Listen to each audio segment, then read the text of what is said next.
they had a cocktail hour meeting into the meeting. Remy, we missed you last week. We always play musical chairs here. I feel like I'm always in a different place. Rick, you're mislabeled. I'm not mislabeled. You're James. Here, I'll rearrange you. Oh. Rick got demoted.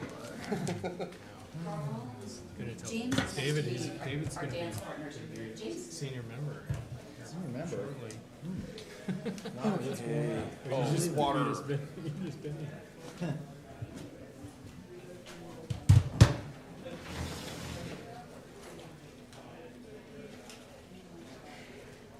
trip out west. Great. Yeah, it was great. It was cold.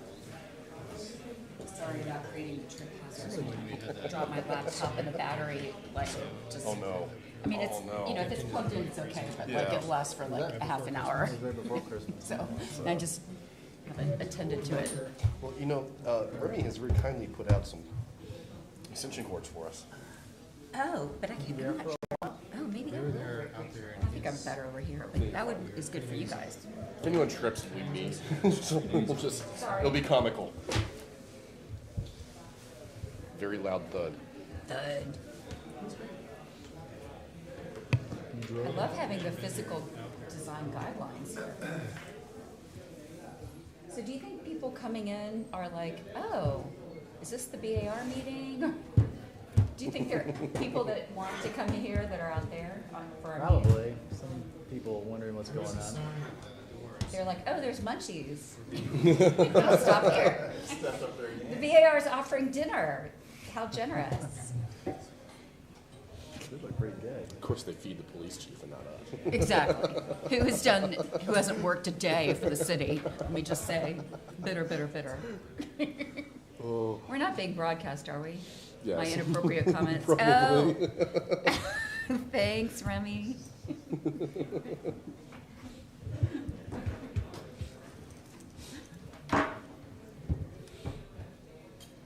Okay, for the record, I met the new police chief. He's really, really nice. For some generic game in Atlanta, you guys have I know, I to am. face the Bills, is that I right? snark. So when someone robs your house, there's, you know. What was the first part? Or am I going They to will come. purchase them? Yeah. No, I think they're selling tickets for they're that selling game them. in Atlanta. I don't know why I thought the Chiefs that was was your promoted right? with Early at 5 In o'clock. Bills. Huh? Only Oh, in no. Bills. I was wondering who was going to do that. Go play on the news. I But think I there are mean, people probably over because the there that Bills are like, were- oh, there's food and drink. Oh, they have a better record The than BAR is like, right, I know. Kansas City. It's pretty Okay, good. this is not the night on my computer to brick up. But they had the Oh, top. no. Yes, and we are live, by the way, so I just said a bunch of inappropriate stuff, and Remy, well, we'll see Remy about that. confirmed with a smile. Yeah. So don't follow my lead. About that. Trust Turn this on. me. I didn't get Take to care of that. see the game this Should've weekend turned in my- white grass. Should've turned Oh, my mic nice. off. Yeah, Good. never knew TVs. Yeah. We actually were out, we were watching some music at the Purple Fiddle. And by the time we got home, it was just, so I missed the whole Fumble in the Jungle thing, Let's get her in trouble, we always wanted her off. which was not a great thing to miss, but I know, it gets kicked off. not really. Do you?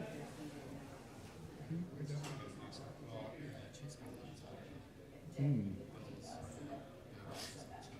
Mm-hmm.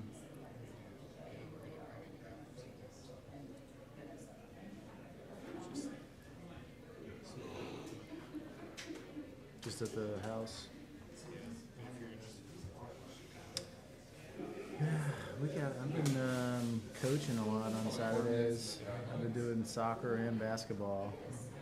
So it's been kind of fun actually. But it's been exhausting. Just I don't know.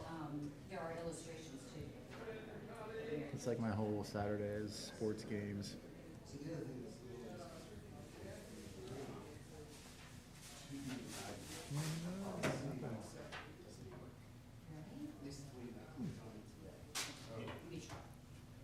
Because I usually do. Oh, here we go. Thank you, Molly.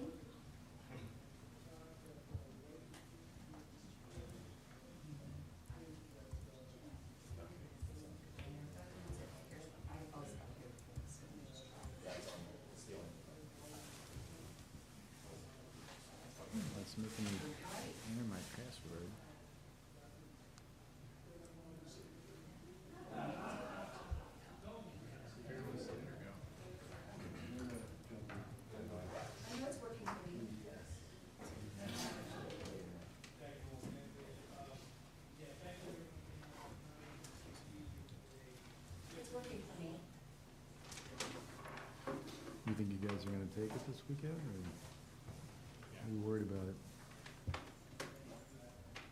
I have no idea how you guys, it's probably much easier. I can get to it.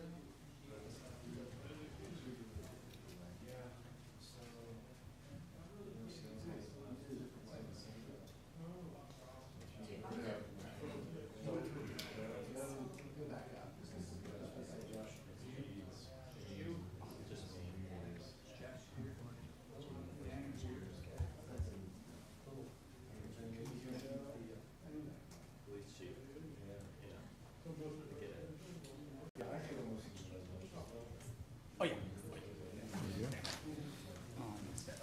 That's fine, yep.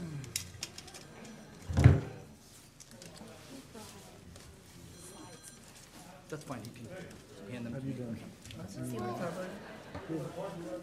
Good holiday, good New Year's. Yeah, it was nice.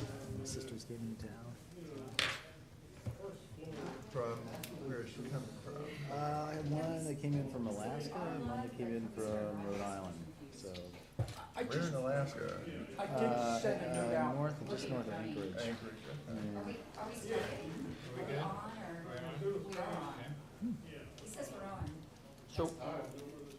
So for, just, I did send a note out to all the applicants and said there was a likely delay, so I'm just, need to make sure everyone is here and, we can.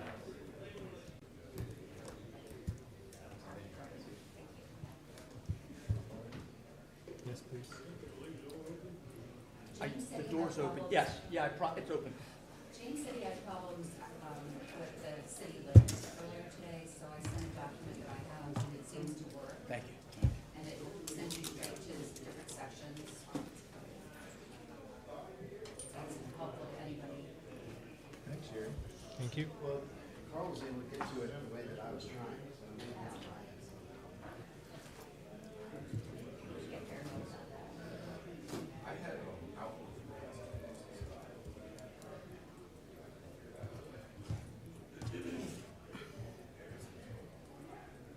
Oh. All right. Are we okay to get started? If you could give me a second, Okay. I'm sorry, I was trying to.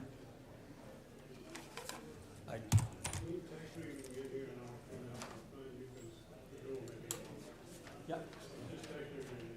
So. I propped the door.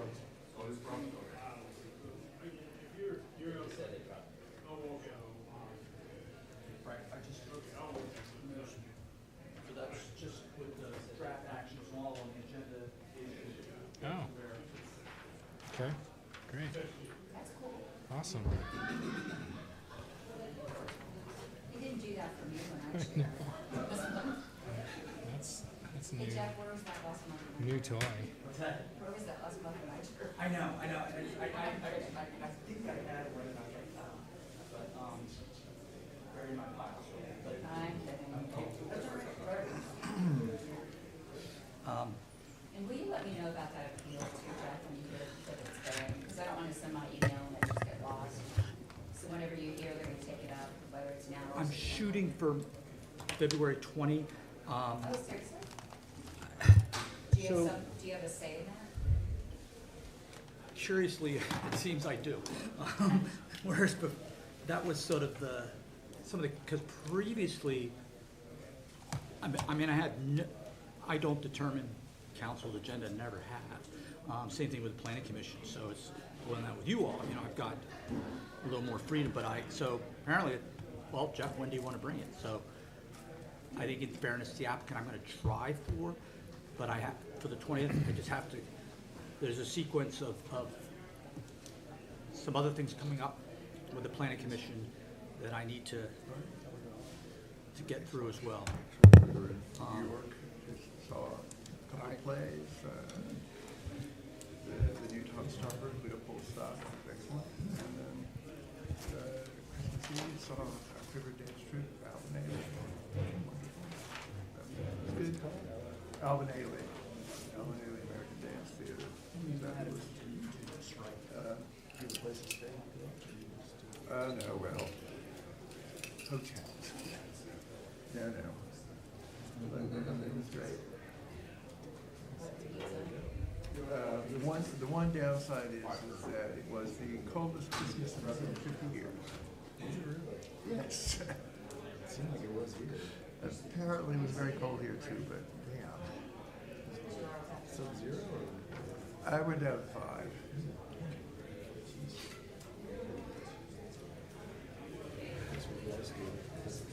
Yeah.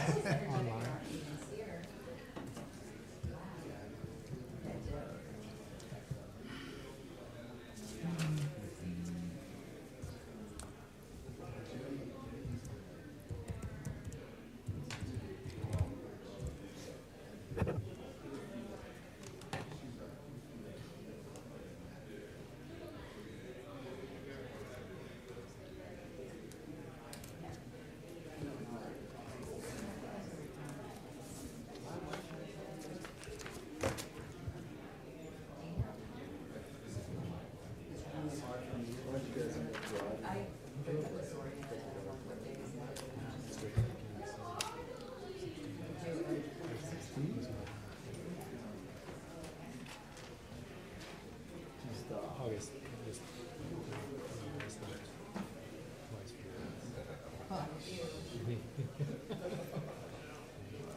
I used to do that. When I was for college. I was 16 when I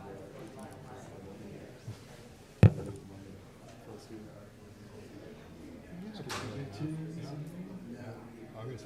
He did. 30 seconds and all.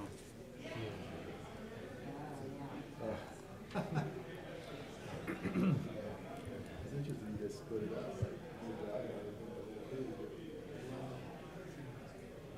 My God. Emails have become.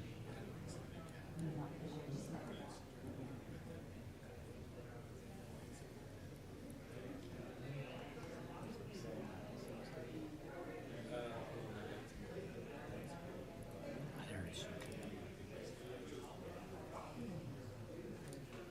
I just have to look.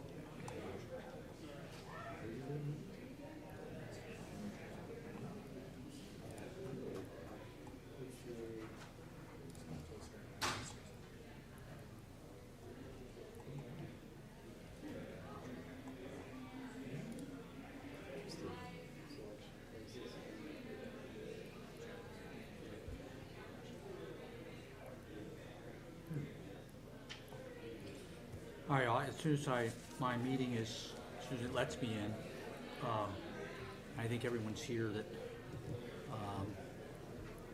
Okay, you just give me the word.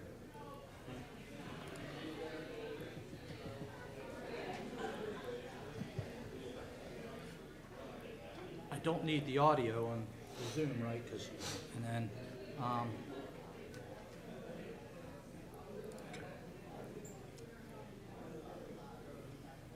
continue. And then,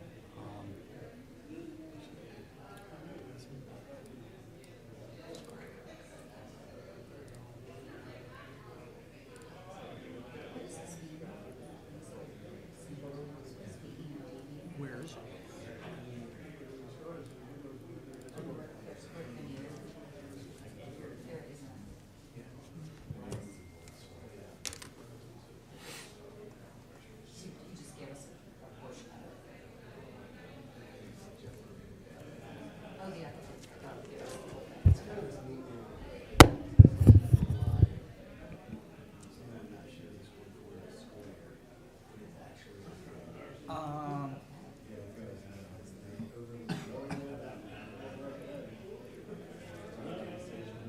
I'm waiting for the. All right, so, Mr. Gastinger, if you want to kick it off, I don't have the, I don't have the screen coming up yet for me, but it's the consent agenda and, Okay. you know, Well, just holler.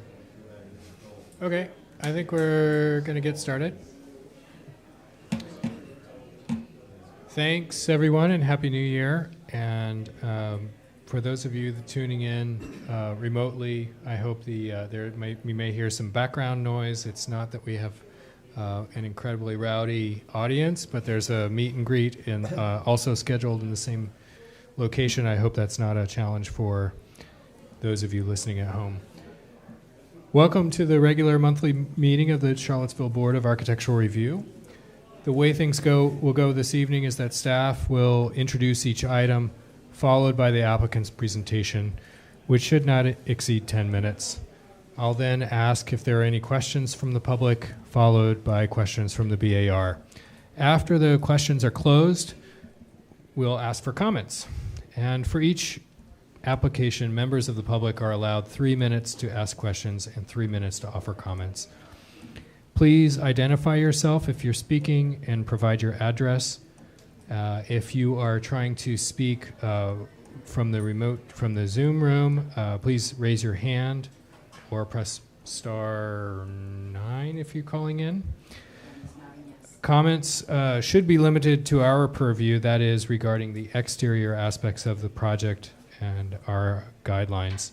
Following our discussion and before we take action, the applicant will have some time, up to 3 minutes, to respond. Tonight, the first item on our agenda is the space open for matters from the public that are not on the agenda, or if anyone that would like to speak to the consent agenda. Do we have any members that would have something to speak to that's not on our agenda? No? Then we'll move to the consent agenda. Tonight, the consent we do have a speaker.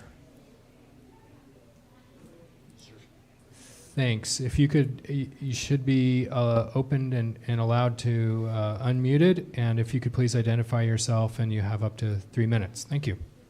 Thank you. Genevieve Keller. And I actually would like to speak about the CLG that's late on your agenda, but I wasn't sure if that would have a public comment time. So should I do that now? It's only on to remind you all of the annual report and to get the training information from you all. So that was just a reminder, but Ms. Keller certainly. I think that probably the best would be to go ahead and speak to it at this point, and then you're not required to stay all the way through the meeting.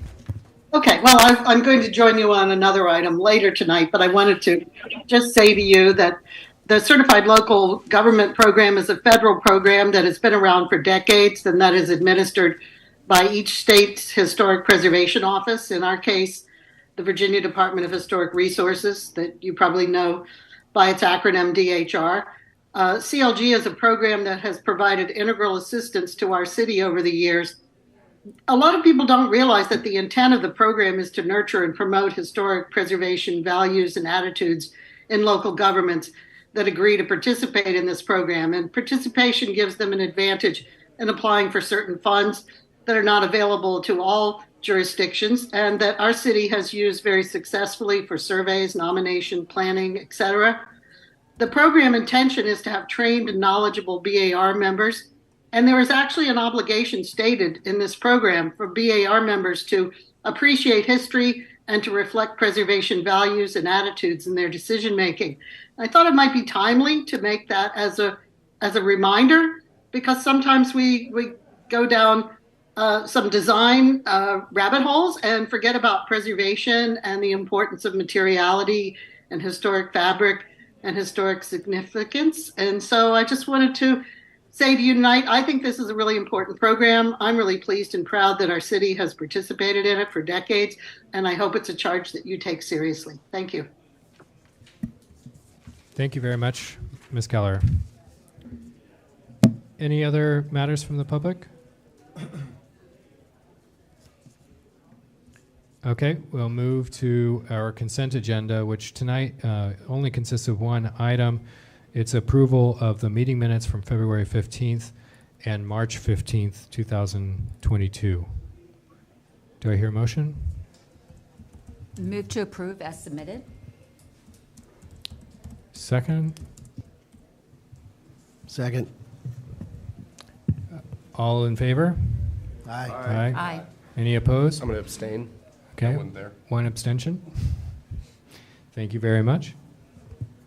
The motion passes, and we'll move to deferred items, which tonight, the first item on our deferred item agenda is 1301 Wertland Street. And Jeff, do you want to speak first? I will. And just close this and to just quickly respond to Jenny's comments, and I'm glad she raised that, because a lot of people do ask what the CLG is and what it means, and I'll get into a little bit more of that later this evening. But I do appreciate that, helping to explain to people what it is, and so thank you, Jenny.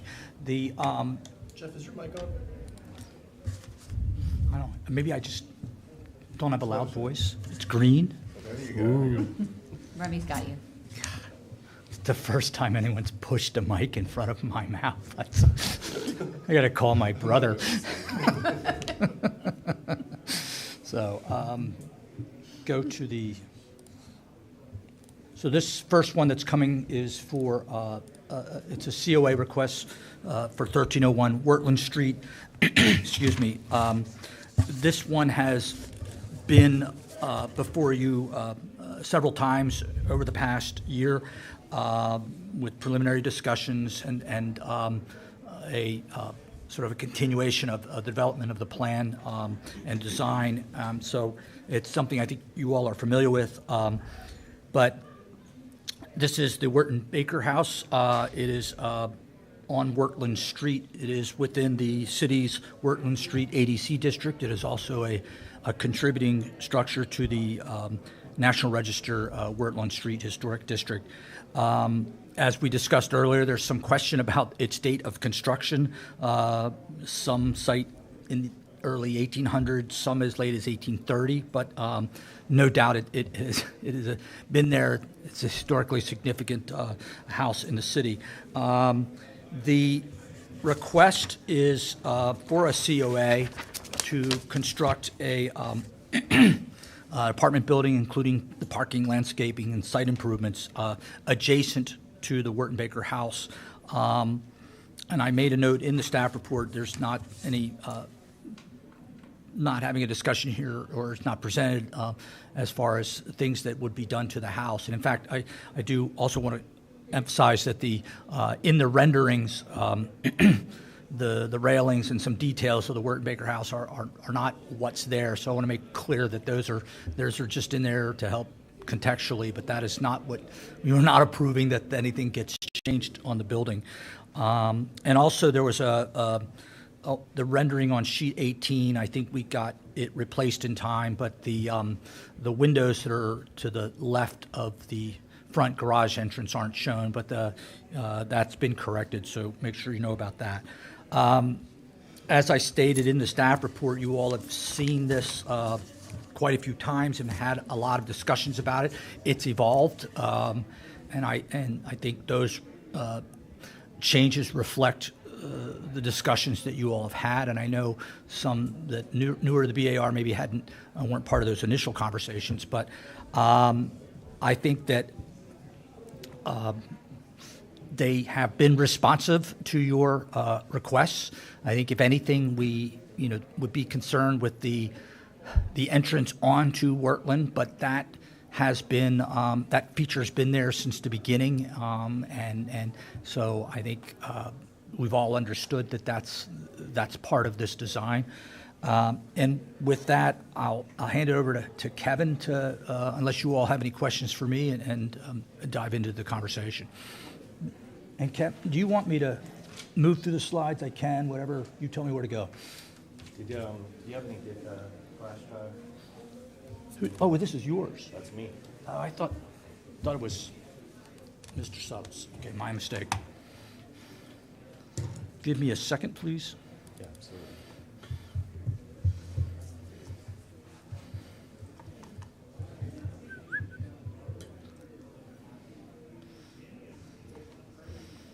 Perfect. Thank you. Good evening. Thank you, Jeff, for that introduction and your thorough staff report. My name is Kevin Schaefer. I am the Charlottesville Studio Director for Design Develop. And as Jeff mentioned, the project's been in front of you a few times, and from our perspective, this really embodies and fulfills the promise of board review. each time we came back to you, we felt like there were improvements and sensitivities given to the context, and it became more appropriate from an ADC guideline perspective. And for your role in the development of this project, we just really wanted to extend gratitude and say thank you. The feedback you've given, both from a conceptual perspective all the way down to a detailed design perspective, has been really valuable to us and to our client. So thank you. Given the holistically positive feedback we received at the October hearing, you'll note that this submission is primarily the same. It has been developed in certain key areas to provide the requested information, but holistically the design remains the same. There have been a few minor architectural tweaks that I wanted to talk through right now. And if you could go to the next slide. Sorry, That's all right. Yeah, that's perfect. down. Is that it? That's it. The first area of revision is the front facade and primarily the introduction of a pedestrian entrance off Wortland Street. This is the area where we heard the most feedback at the previous hearing. I think the front facade, particularly the brick portion, was maybe a little bit static, a little bit blank in terms of from a ADCD guideline perspective. And so this rendering here, which is the corrected rendering from the page that Jeff mentioned in the booklet, shows that new pedestrian entrance bump out. And if we go to the next slide, this outlines the pedestrian entrance from Wortland Street. This tower element helps mark our entrance, but it also provides an accessible route from the street, so that will enter into an elevator lobby, which can take you up to the courtyard elevation, as well as our accessible ground level units. It introduces a change in the facade plane. It introduces this 3-story glazing element, which helps mark the pedestrian entrance. And then we have a decorative steel canopy overhang, all of which is in keeping with the ADC guidelines for new construction from street level design perspective, which encourages us to limit blank facades as well as provide visual interest to the passing pedestrian. On the next slide, the other minor adjustment here was just a slight increase in the setback that was required due to the skew of the front facade. We had to hold the 15-foot minimum from the proudest moment of our brick facade, and that did incur about 2.5 feet of additional setback than what was previously shown, and 2 feet of additional setback at that the darker tower corner element. On the next slide, we'll get into the areas where the project has just been developed further, mainly selecting materialities in our landscape plan and our lighting plan.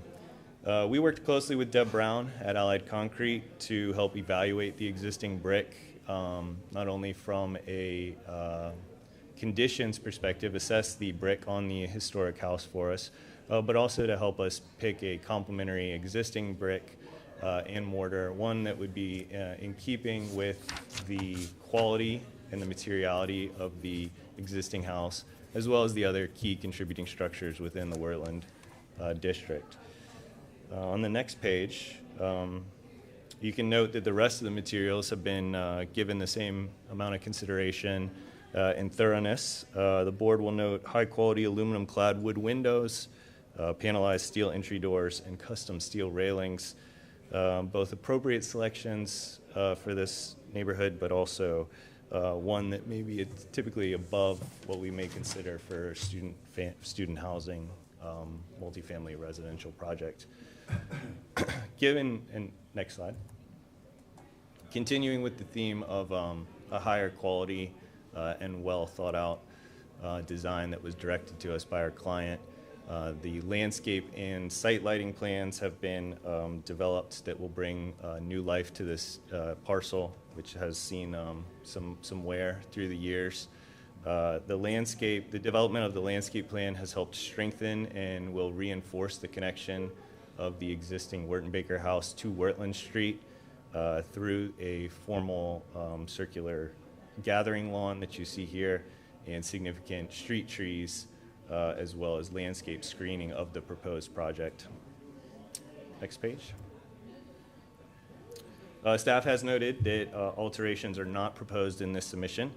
I will also address the staff comment that the railings, steps, and porch that we show on our renderings are just for illustrative purposes. We're happy with the condition, the notes. We do not intend to do anything with the railings, just giving us some context there, but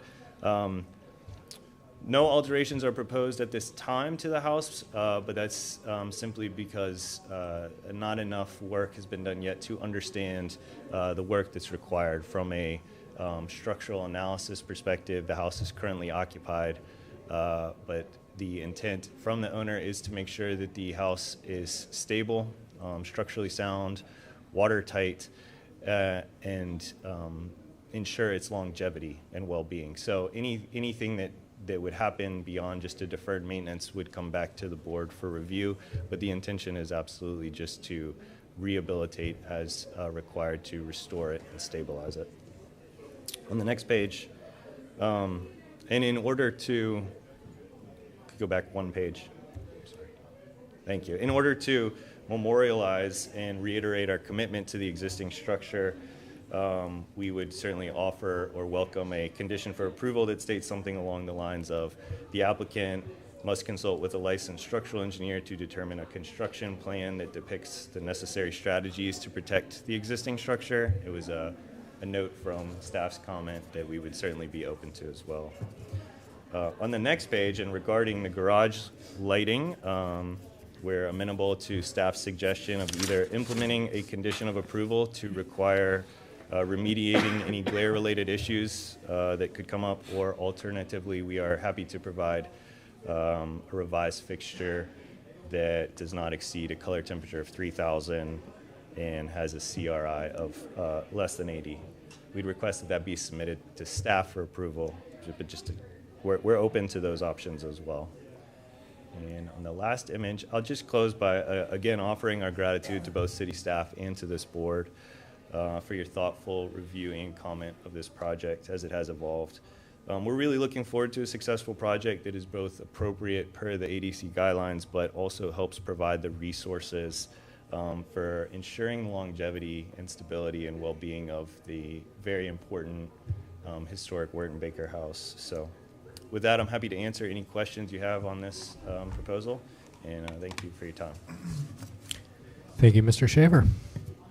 Do we have any questions from the public? We have a email that you all received from Preservation Piedmont. I can certainly read that. And then let me see if anyone is in the...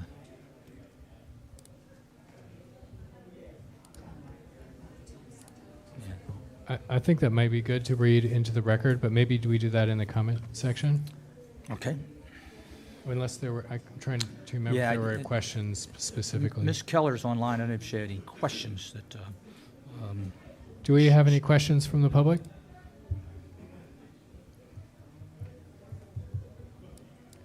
Okay, we'll go to questions. We do have a question from the... No? Okay. Well, speak up if, or raise your hand if... It is we raised. do have a question from the public. Okay, thank you.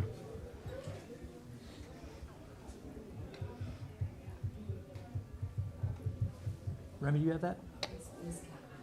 Ms. Keller, can you hear us?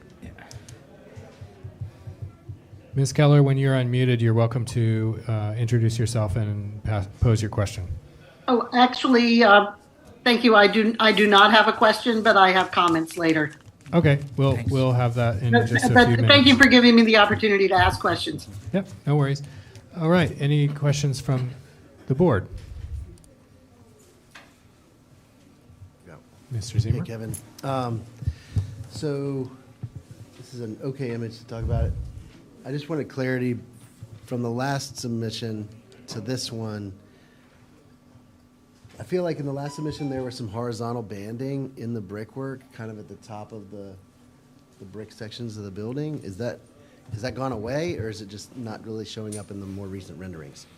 Oh, there would still be a cornice line. It might just be the shadow or the sun angle on this image. I think other images do show.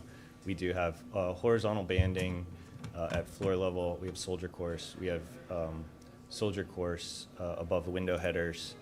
And we have a corbel detail that does have brick projections. Okay, great. Along those lines, what about in the, I was looking at the detail of the front entry tower. Is there a special detail of a brick that goes around that opening?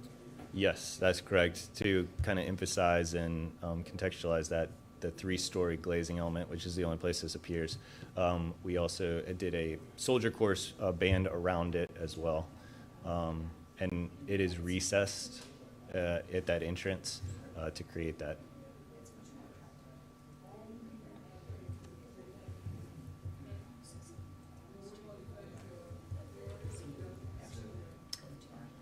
I have a question about the brick.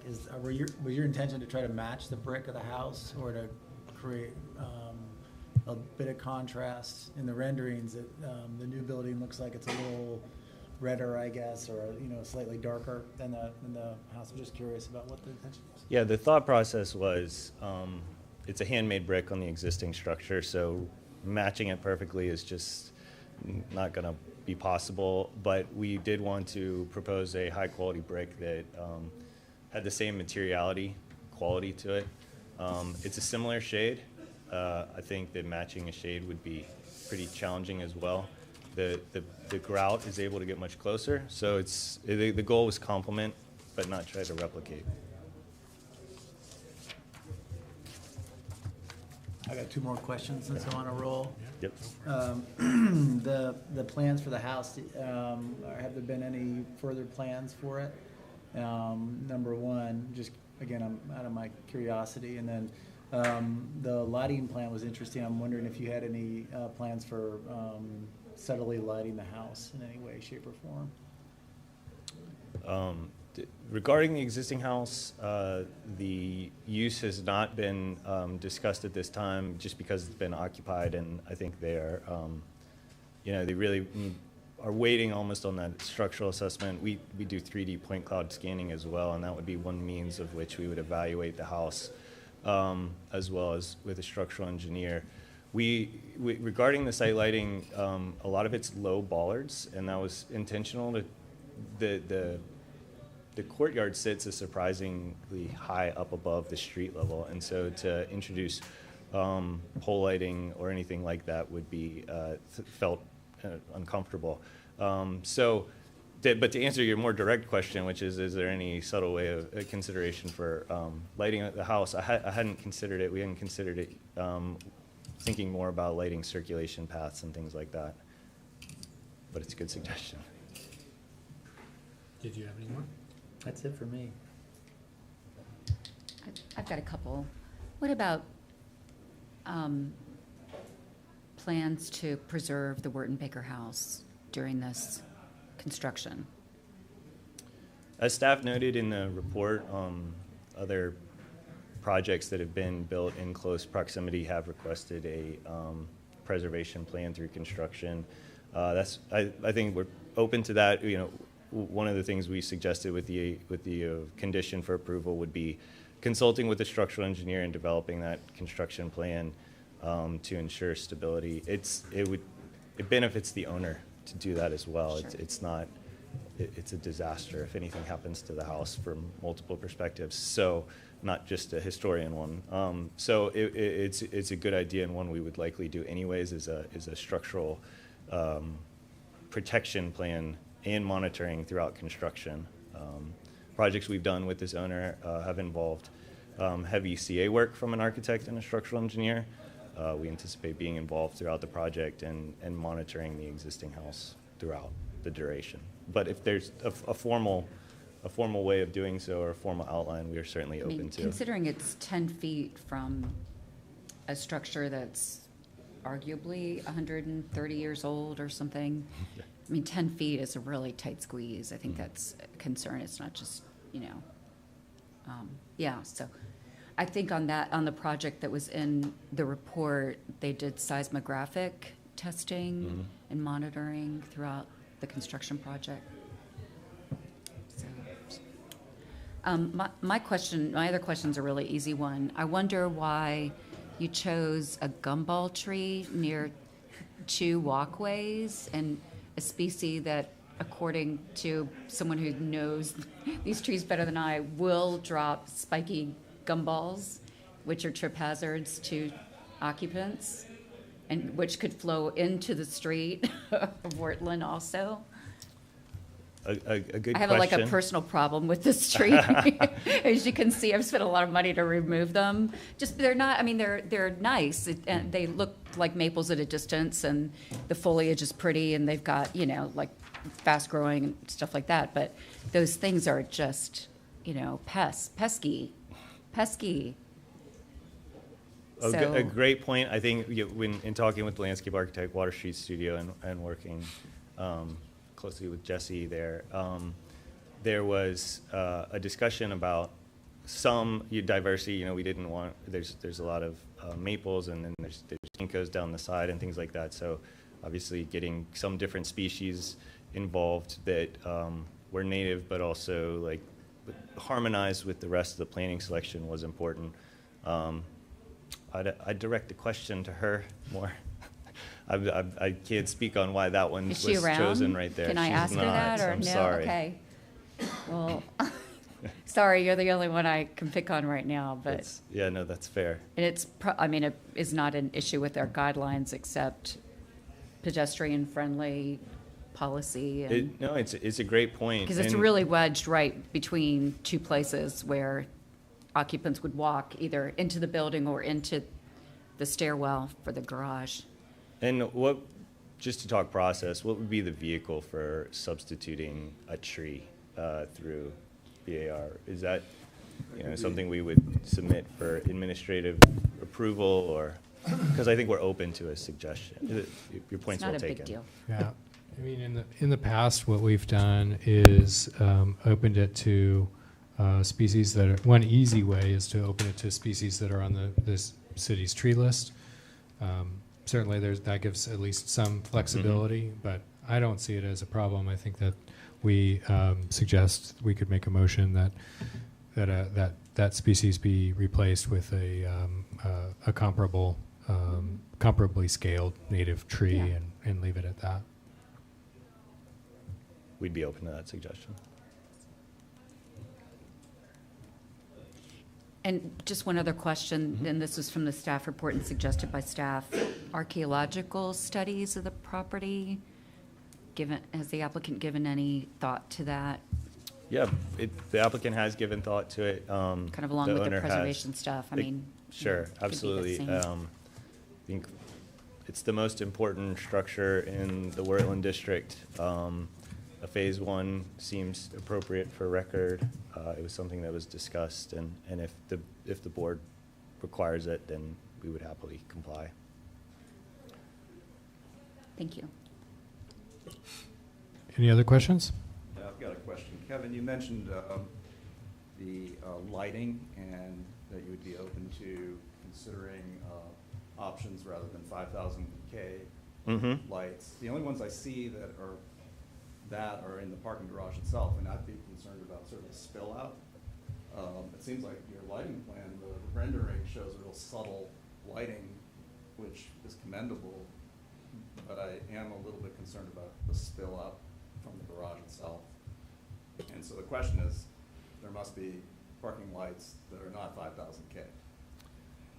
Yes, I think we would work with our lighting consultant to find a fixture that had a warmer temperature, 3,000 K or something, that seemed more appropriate from the board. I know it has been an issue in the past, and one that we want to be aware of, and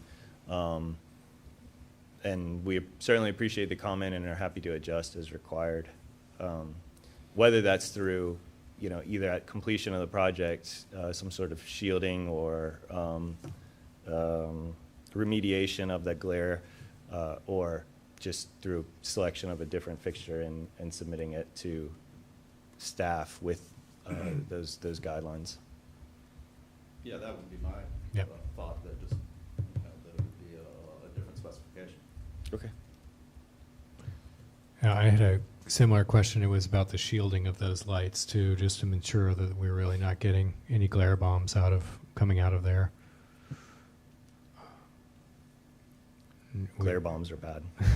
Yeah, we agree. Especially blue ones. Yeah, right. I think when we work with a lighting consultant, there's a garage and there's a safety factor that's Sure. factored in, and then the idea that it is few feet. I think we drop 3 or 4 feet from street level down into that garage. Certainly goes a long way in shielding, but the points were taken and we're open to it. Any other questions from the board? Is that missed? No? All right, we'll move to comments from the public.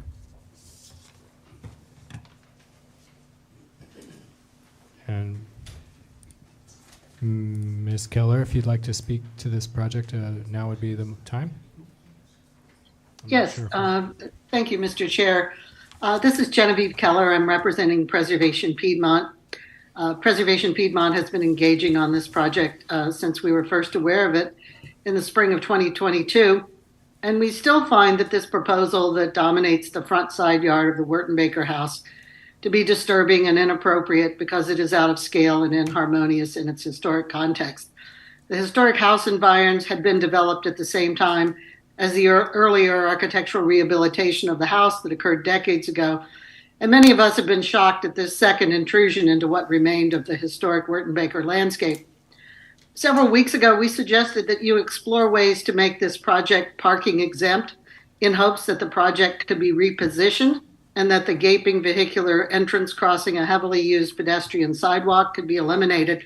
And we still ask that you explore this option before approving this project.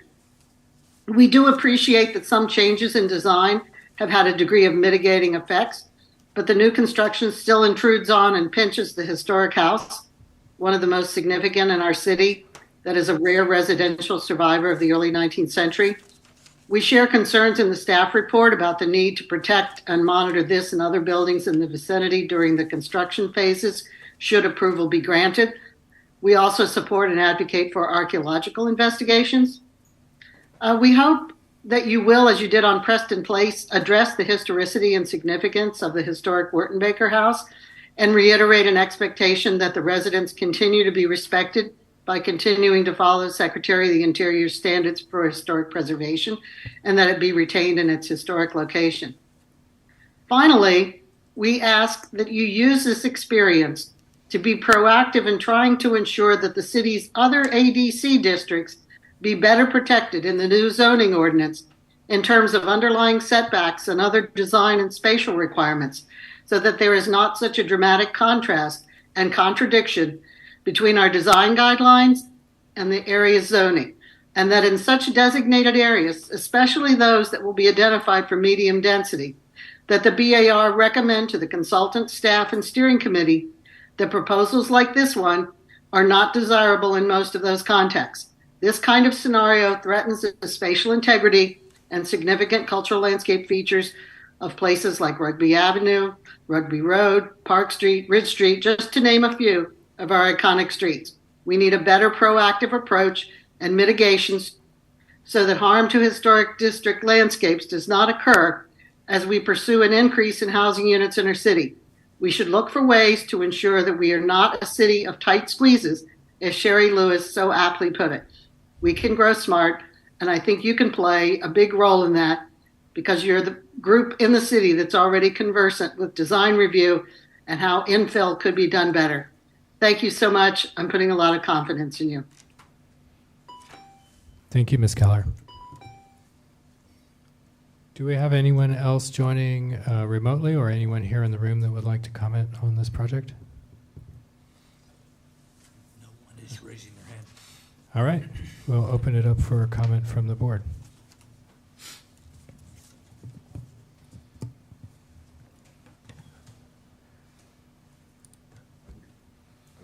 Go ahead, Mr. Schwartz. All right, I have just a couple of comments. I mean, this, your design does keep getting better, so it's, I think this is, you've done a really good job. Thank you. But one comment is, our guidelines do call for large street trees. And I'm just gonna pick on the yellowwood as opposed to the sweet gums. It just, my understanding is that's a medium-sized tree, and there's not really any other good location for another large tree, and it just seems like that would be an important thing for us to require. I understand that may be a desire to put a native, different species there, but I would like to see a large canopy tree there. I don't know if the rest of the board will agree or not, but that's one of my concerns. The condensing units, I'm guessing I'm gonna throw this at the BAR. I feel like we need to update our guidelines so that condensing units are always shielded, whether you can see them from the street or from the level of the roof. And I know we've been lax on that, so I don't, by precedent, we probably should allow this, but it does bother me because you're gonna see them at some point. And it seems simple enough just to put a little fence around them that's the same color as the upper level of the building. For the lights, it would be nice to get the color temperature down, but I like the idea that you've offered of some sort of, deal with the shielding after they're installed, because I do worry that, well, one, I think I agree that because the garage is low, it may not be a problem, and then you can keep your safety and security as it needs to be. But if it is a problem, I think it's just a matter of shielding that front light, the light that's closest to the garage door. And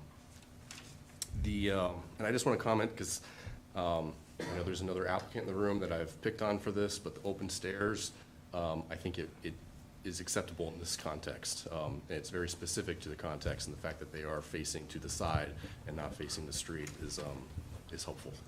But yeah, those are my comments. I think it's a great project.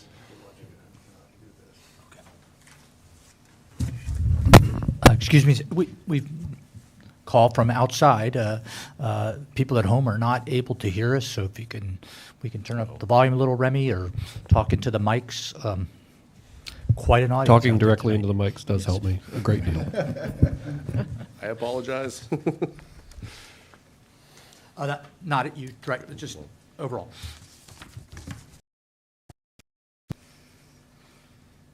While you guys are thinking of your comments, I will just pick up on the issue of the landscape selections and landscape plan. I do agree that that we could. Certainly the neighborhood would be benefited by a greater statured tree, and I also think that there's probably some slight modifications that would improve the reading of the Wertenbecker house to the street. I'm concerned about the location of the service berries that ring the lawn, as essentially will end up screening the house from the road. And in particular, that current location of the Yellowwood that is shown in the renderings really obscures that primary relationship to 13th Street and to the road. I think the plant selection is great. I just think it needs to be deployed in a little bit different manner, and maybe using the larger trees either to the left and or the right to better frame that front facade of the Wertenbecker house so that it is visible and appreciated from Wertland Street. And I agree with the comments about the sweet gum. I think that there certainly are some other options there, and I think with a reconsideration of the location of a larger canopy tree, that a different selection could be made there as well.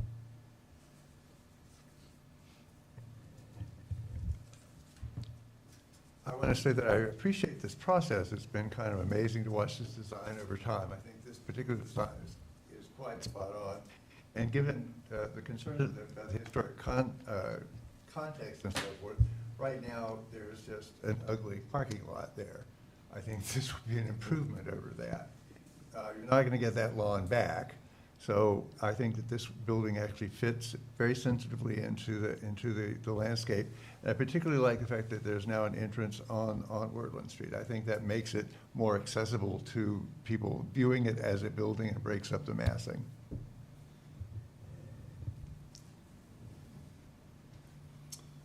I'll pick up where you left off. Thanks, Brick. I want to commend you on the really wonderful progress you've made. I think the changes today, especially in the front, are a big improvement over what we had before. I especially appreciate the pedestrian access and the way that activates the street in a way that we weren't seeing before. Before we had the gaping hole, as somebody said earlier, of the parking garage, and now that's diminished in the front, has increased in some dynamism and some interest. I think that's appropriate for where it is on the street. I also appreciate the thoroughness of the package. The lighting fixtures are spelled out. There's not a lot left, to the imagination, which helps us quite a deal. So I agree with everyone so far in that this has been a very good progress and process. We really appreciate your listening to us, and responding in very solid ways. And a few other details I want to bring up. One is the brick that I was questioning you about earlier. I appreciate the brick study. I appreciate the sort of thought behind that. How do you take this new building and relate it in some shape or form to the historic context? I'm actually relieved to hear that it's not you're not going for an exact replica. I don't think that's really quite the way to do it, nor, like you were saying, is it really feasible. I think a little contrast is good, but I think that the thought, having an intention behind it makes all the difference. I really appreciate that, and I also appreciate the structure of the landscape. I think that there's a kind of sort of a wonderful response to organizing an almost unorganizable wedge that happens there. So, I think when you look at it in plan, what the landscape is doing is that it's refocusing, an orientation on the historic structure, which is what we want. We want to enhance the wonderful house as much as we can. I think it's very successful in that way. And then I think it's really important, the public comment about creating precedent, which I totally agree with, and I think most of us do agree that it's very important that we protect these structures in the best way possible. And if we open the floodgate in one place, well, why isn't it going to happen in others? I think this is a very contextual project. I think, like you mentioned prior, that what are we looking at here, really? We're looking at a pretty poor context as it is. The parking lot is, not desirable. The orientation of the buildings that were put up in the 70s, had no consideration whatsoever for the house. And so I think this is a good example of how a new architecture can help alleviate a problem from the past. So thank you.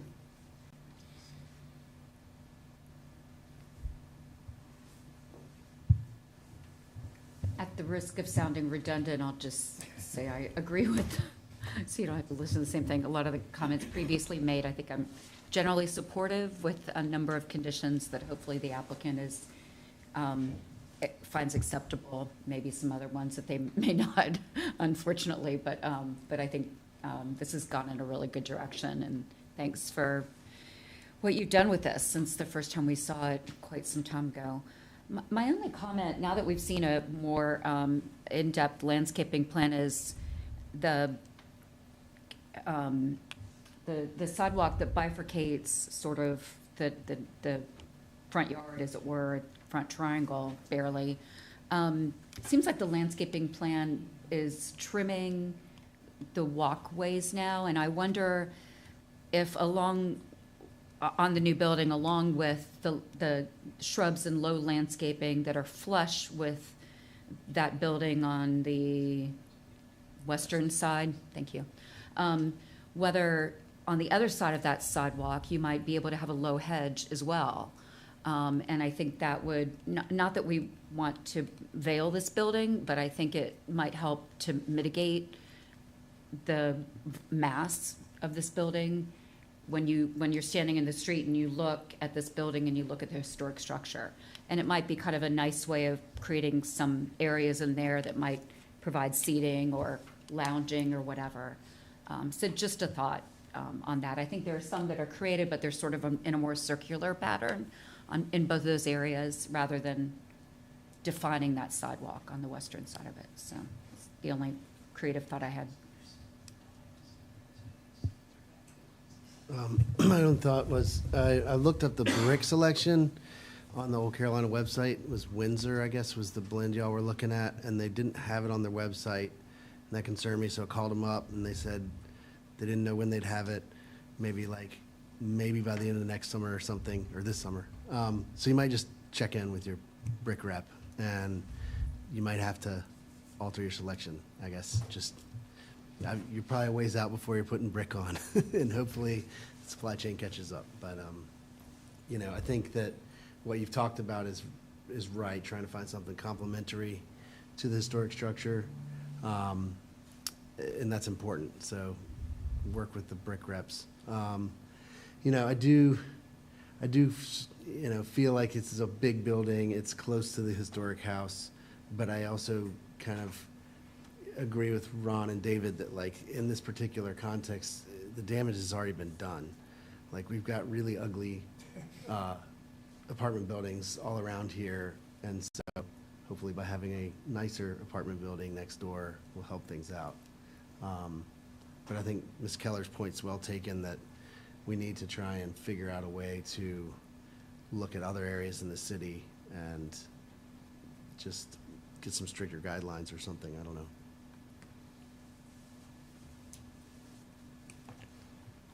And I agree with my colleagues. I mean, this is a very nice project, and especially the Workland Street entrance has helped it tremendously. Any other comments? Well, I hear a lot of support for this project, and just a number of things that we may want to add to our potential motion. I don't know. I've heard. I was making a list. I've heard elements related to archaeological studies, the protection of the existing structure, the color, temperature, and shielding of the lights in the garage. Several elements related to landscape, including framing of the Wharton Baker house and making sure that it's visible from Wurtland. Canopies, tree selections, the sweet gum selection. Consideration of planting along the walk, and then the screening of rooftop condensing units. I don't know, that's you may need some help from the board in crafting some language for each of those. I'll second the chair's motion. I mean, somebody can call us out of order, but I think you nailed it, Mr. Chair. Move to approve with the conditions that Mr. Gaskinger just mentioned. We can add any others. Yeah. Well, I think we need to give each of those a little language. Yeah, a little bit of clarity would Let's go down allow the me line. to, yeah. Archaeology. Why don't you make the motion then, since you have the rest? Okay, I need help on the language for each of these points. Relative. Okay, so the. Having considered. Oh, I can. So don't do the language first. So archaeology. Archaeology would be. phase one level archaeological Yes. investigation. Okay, phase one. Anything else related to that? Okay, relative to the protection of the existing structure, there was language in the Preservation report? plan. So essentially, and I would characterize it as a consult with an engineer to develop a preservation and protection plan for the Wharton Baker House and submit it for the BAR record. I like that language, those words. Any, the color, temperature, and shielding of the lighting in the garage? I think they should lower the color temperature, and shielding should be something that can be addressed after installation. So I can help with that. One, as you know, we've dealt with the glare bomb on the folks on West Main. Great working with finding a solution. So the second thing is I've not found any lights, LED lights that don't have a 3000 K. So I mean, unless there's some significant safety issues, I believe there are lights with that lamping available. So my first suggestion would be to get the 3000 now. However, the wording would be, lighting will be dimmable, have a color temperature not to exceed 3000 K, have a color rendering index not less than 80, preferably not less than 90, and should there be concerns expressed related to glare, that the owner will work with NDS for to find a reasonable solution. That's a condition we've used in other places. I like that language. Is that good? All right. Patrick, you catching all this? That's all right. We'll listen tomorrow. Molly and I take turns. And then a condition. Yes. If we're adding to your list. Yeah. The gumball tree be considered to be substituted. Yes, I would suggest that it be replaced with a tree On our on an city's approved city tree approved- list or an appropriate native tree of similar scale. As that intended by that one.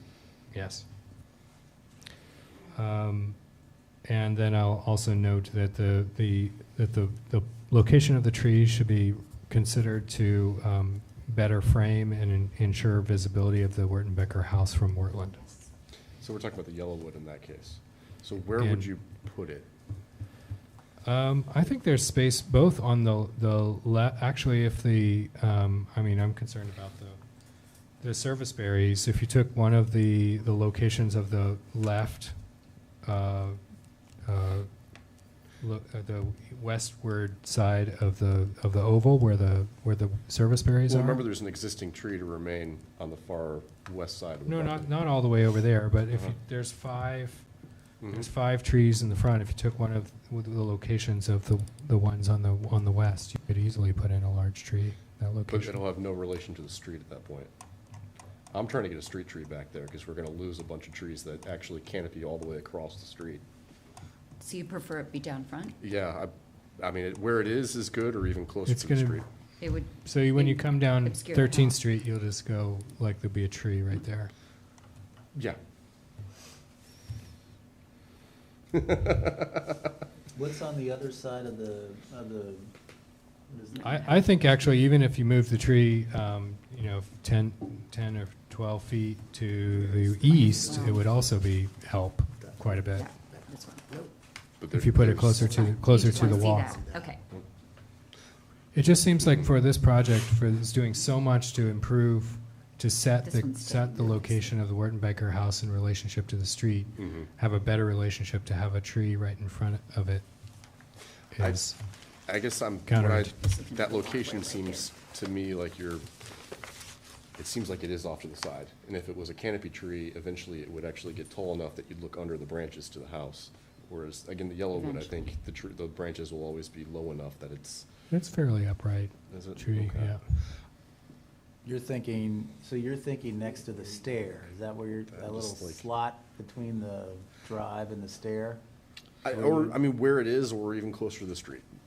Yeah, You are dealing with a property line, so we are, yes. So,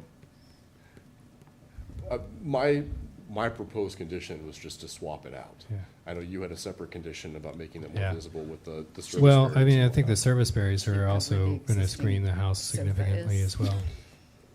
I'm sorry, say that again, The Brett? service berries are going to screen the house significantly Yeah. as well. Which I would agree with your recommendation to either remove those or do something else with them, or, Right. but, Well, I don't think we're going to design the project here. Right, I And know, want to this just give is a them bit of the, a problem. the language to move forward.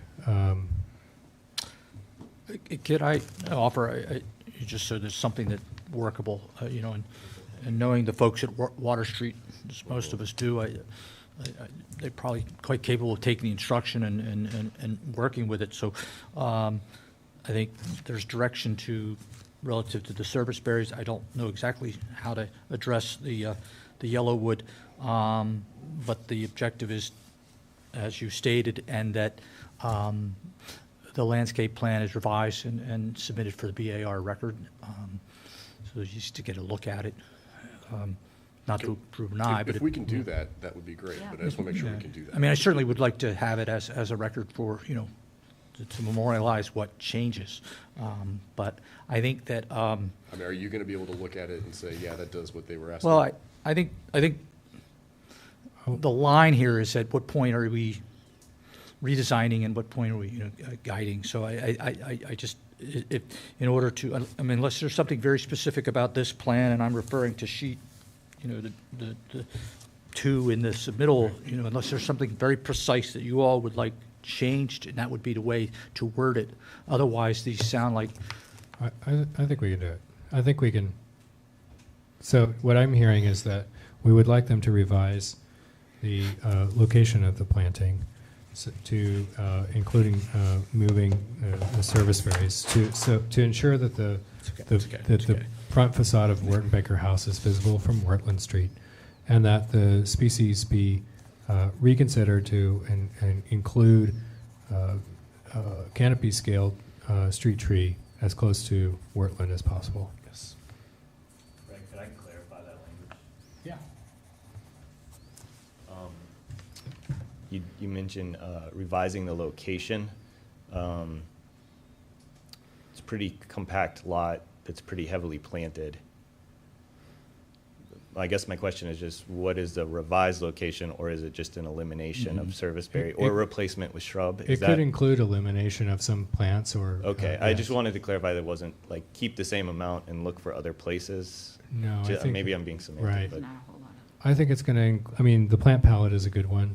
Okay. For the most part, we're looking for any potential of increasing the canopy scaled tree and improving the visibility of the house.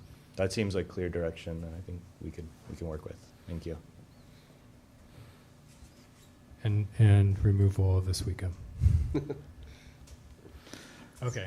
And then the last thing I had on here was the screening of the roof units. Does everyone agree with that? Yes. Okay.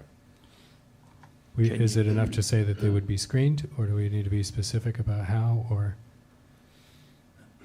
Screened with the same color as the. I actually don't know if Should the it same be color the is. board and batten I mean, that's what, hardy plank material? that was my thought, is that at least it's the same color as that, if not. But Brooke, you were saying, Well, I don't know if the same color would end up making the building continue to grow, or visually, or. Yeah, I have those reservations as well. That the dark color might actually be more noticeable than, at least in this rendering, on the white EPDM roof, seeing a white unit.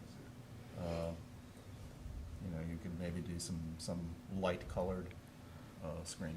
I mean, I'd be okay with it just being screened and leave it to the architects, but. all right, The language here, Jeff, from the guidelines are that the mechanical equipment must not be visible. Is that visible from the street? it's very unclear, but It's they, the- I they think tend to it's from be. the public right away. Every time that we end up doing this, we get a study where, the architect will show us that they're not visible from the street, and then they're visible from a little further down the street. So it's just kind of a, Not at Virginia Ave. They're not visible. you are right. You guys are right about that one. There is no more street, for that one to walk back on. You want me to read the language? Yeah. Oh, yeah. Yeah. So the language says, if roof-mounted mechanical equipment is used, it should be screened from public view on all sides. The screening material and design should be consistent with the design, textures, materials, and colors of the building. The screening should not appear as an afterthought or addition to the building. There's your charge. Do we need to add anything? I mean, we can just say Screen screen it according to our guidelines. Screen guidelines. as per the guidelines. So are we ready? I could make a motion and then you could do a friendly amendment with all the conditions. Does Before we work? do that, Evelyn, my- I'm sorry. My phone is dead, and I just would love for the owner, since it's his dollars, to either give a thumbs up or just make sure that he's okay with these conditions as well. I believe he's on. He's on. He's on? Oh, okay. Oh, Hello, everyone. This is Bo Carrington. Can you hear me? Yes. Yes. Well, Mr. Chair and members of the board, thank you for all your work on this project. Kevin, thanks for checking in. We're all good. Thank you, guys. Appreciate it. okay, Ms. Lewis. Mr. Chair, having considered the standards set forth within the city code, including the ADC district guidelines, I move to fund the proposed new building at and related alterations to 1301 Wortland Street satisfy the BAR's criteria and are compatible with this property and other properties in the Wortland Street ADC district, and that the BAR approves the application with the following conditions, which I will accept as a friendly amendment to my motion from Mr. Chair. Okay, so we'd ask that the project follow and implement a Phase 1 archaeological assessment of the site. We would like to protect the existing structure using the language that was provided earlier in the staff report and from Mr. Including a Warner, preservation plan. including a preservation plan. We'd ask that the lighting in the garage be adapted per the language of Werner related to the color temperature, making them dimmable and having a method for evaluation after implementation. Related to the landscape, we'd would like to ask that the final locations of planting in the plan be adapted to better frame and ensure visibility of the Wertenbacher House from Wertland Street, and which may include the removal or moving of the service berries. Ask that the landscape species selection and incorporate larger scale canopy tree where possible as close to Wertland Street as possible. And we'd ask that the sweet gum variety be replaced with a seedless variety, an approved tree from the city tree list, or an appropriate native tree of similar scale. And we'd ask that the rooftop units on the building be screened by a method in accordance with the BAR guidelines. I'll second. All in favor? Or actually, we'll go down the line. Mr. Burrell? Yes. Aye. Mr. Schwartz? Yes. Mr. Zemer? Aye. Ms. Lewis? Aye. Mr. Timmerman? Aye. Mr. Bailey? Yes. And I vote aye as well. Motion passes. And if I could just ask so I can clarify, the second was, That me. okay, thank you, Mr. Schwartz. And I'll say I'm glad you pointed out the Virginia Avenue project, because that was one where we talked about how you're going to situate the rooftop units. And I'll say, Kevin, I've heard good things about that project. So it's it's turned out pretty good. So good example. Thank you. And with that, any questions from you? Please take the sign down. What? Please pull the sign off the phone pole. Will do. I- Thank you, guys. Appreciate it. I get phone calls from people who signed from like years ago, upset they missed a meeting. Okay, thank you all. I also want to, there are large properties throughout the city that, you know, have historic property on them, and I think, you know, Molly and I need to sit down with my boss and really evaluate those and sort of, you know, understand what, because I know there are things coming, and so it is something we have to start to think about. The next project is, excuse me,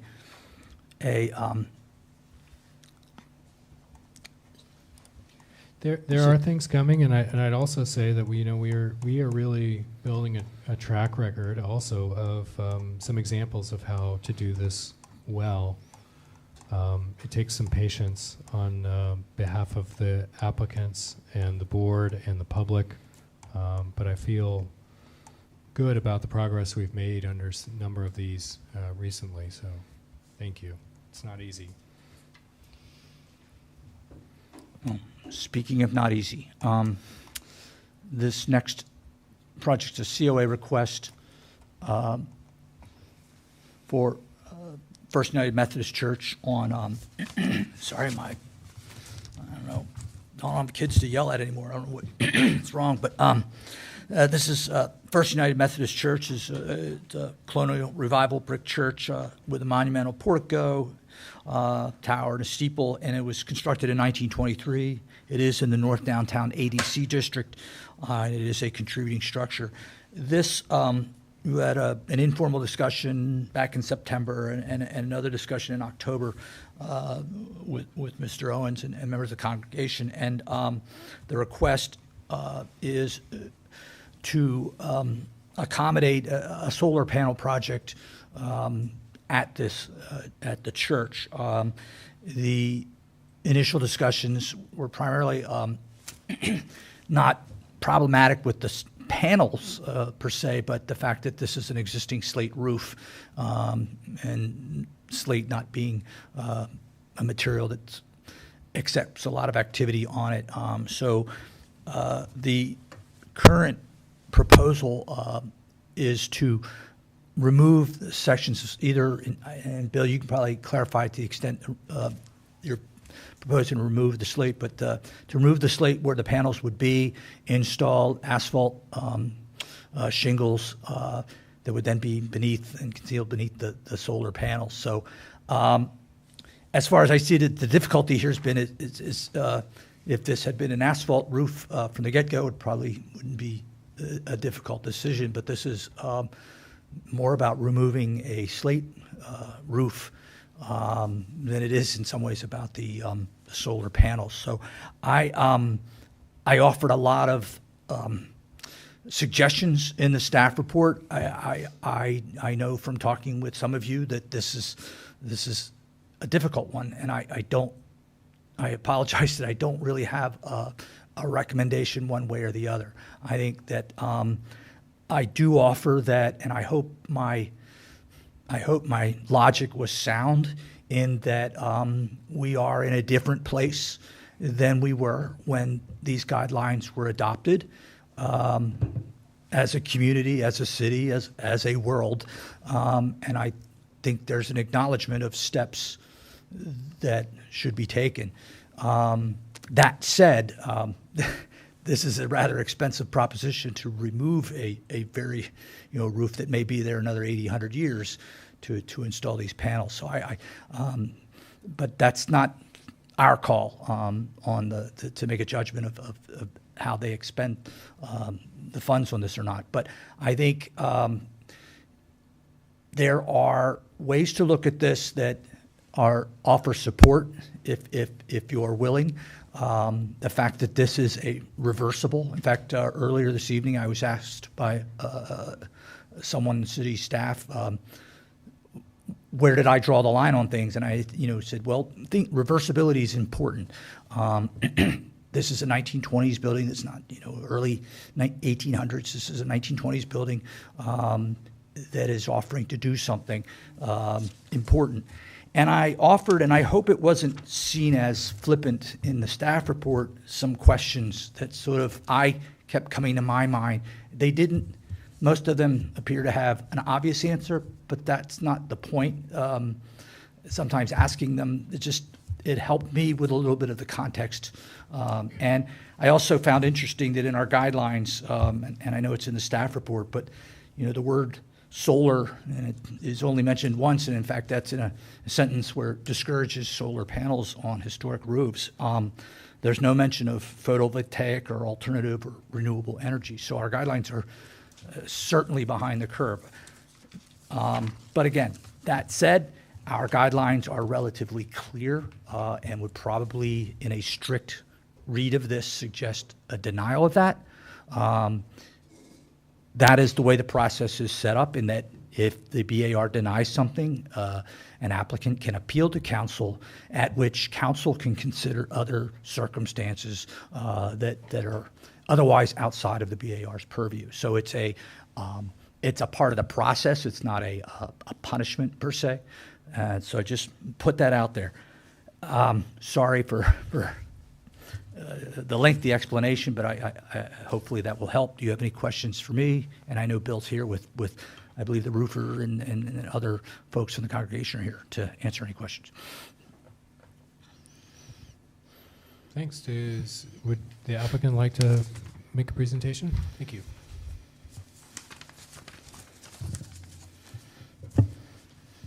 Thank you. I'm Bill Owens, representing the church. I don't have a lot to add beyond my presentation and the staff report, and actually Jeff did a better job than I did at representing the sustainability opportunities of the project. I'd just like to reiterate that it's important to the church to demonstrate good stewardship of the environment and show that support by supporting sustainable energy.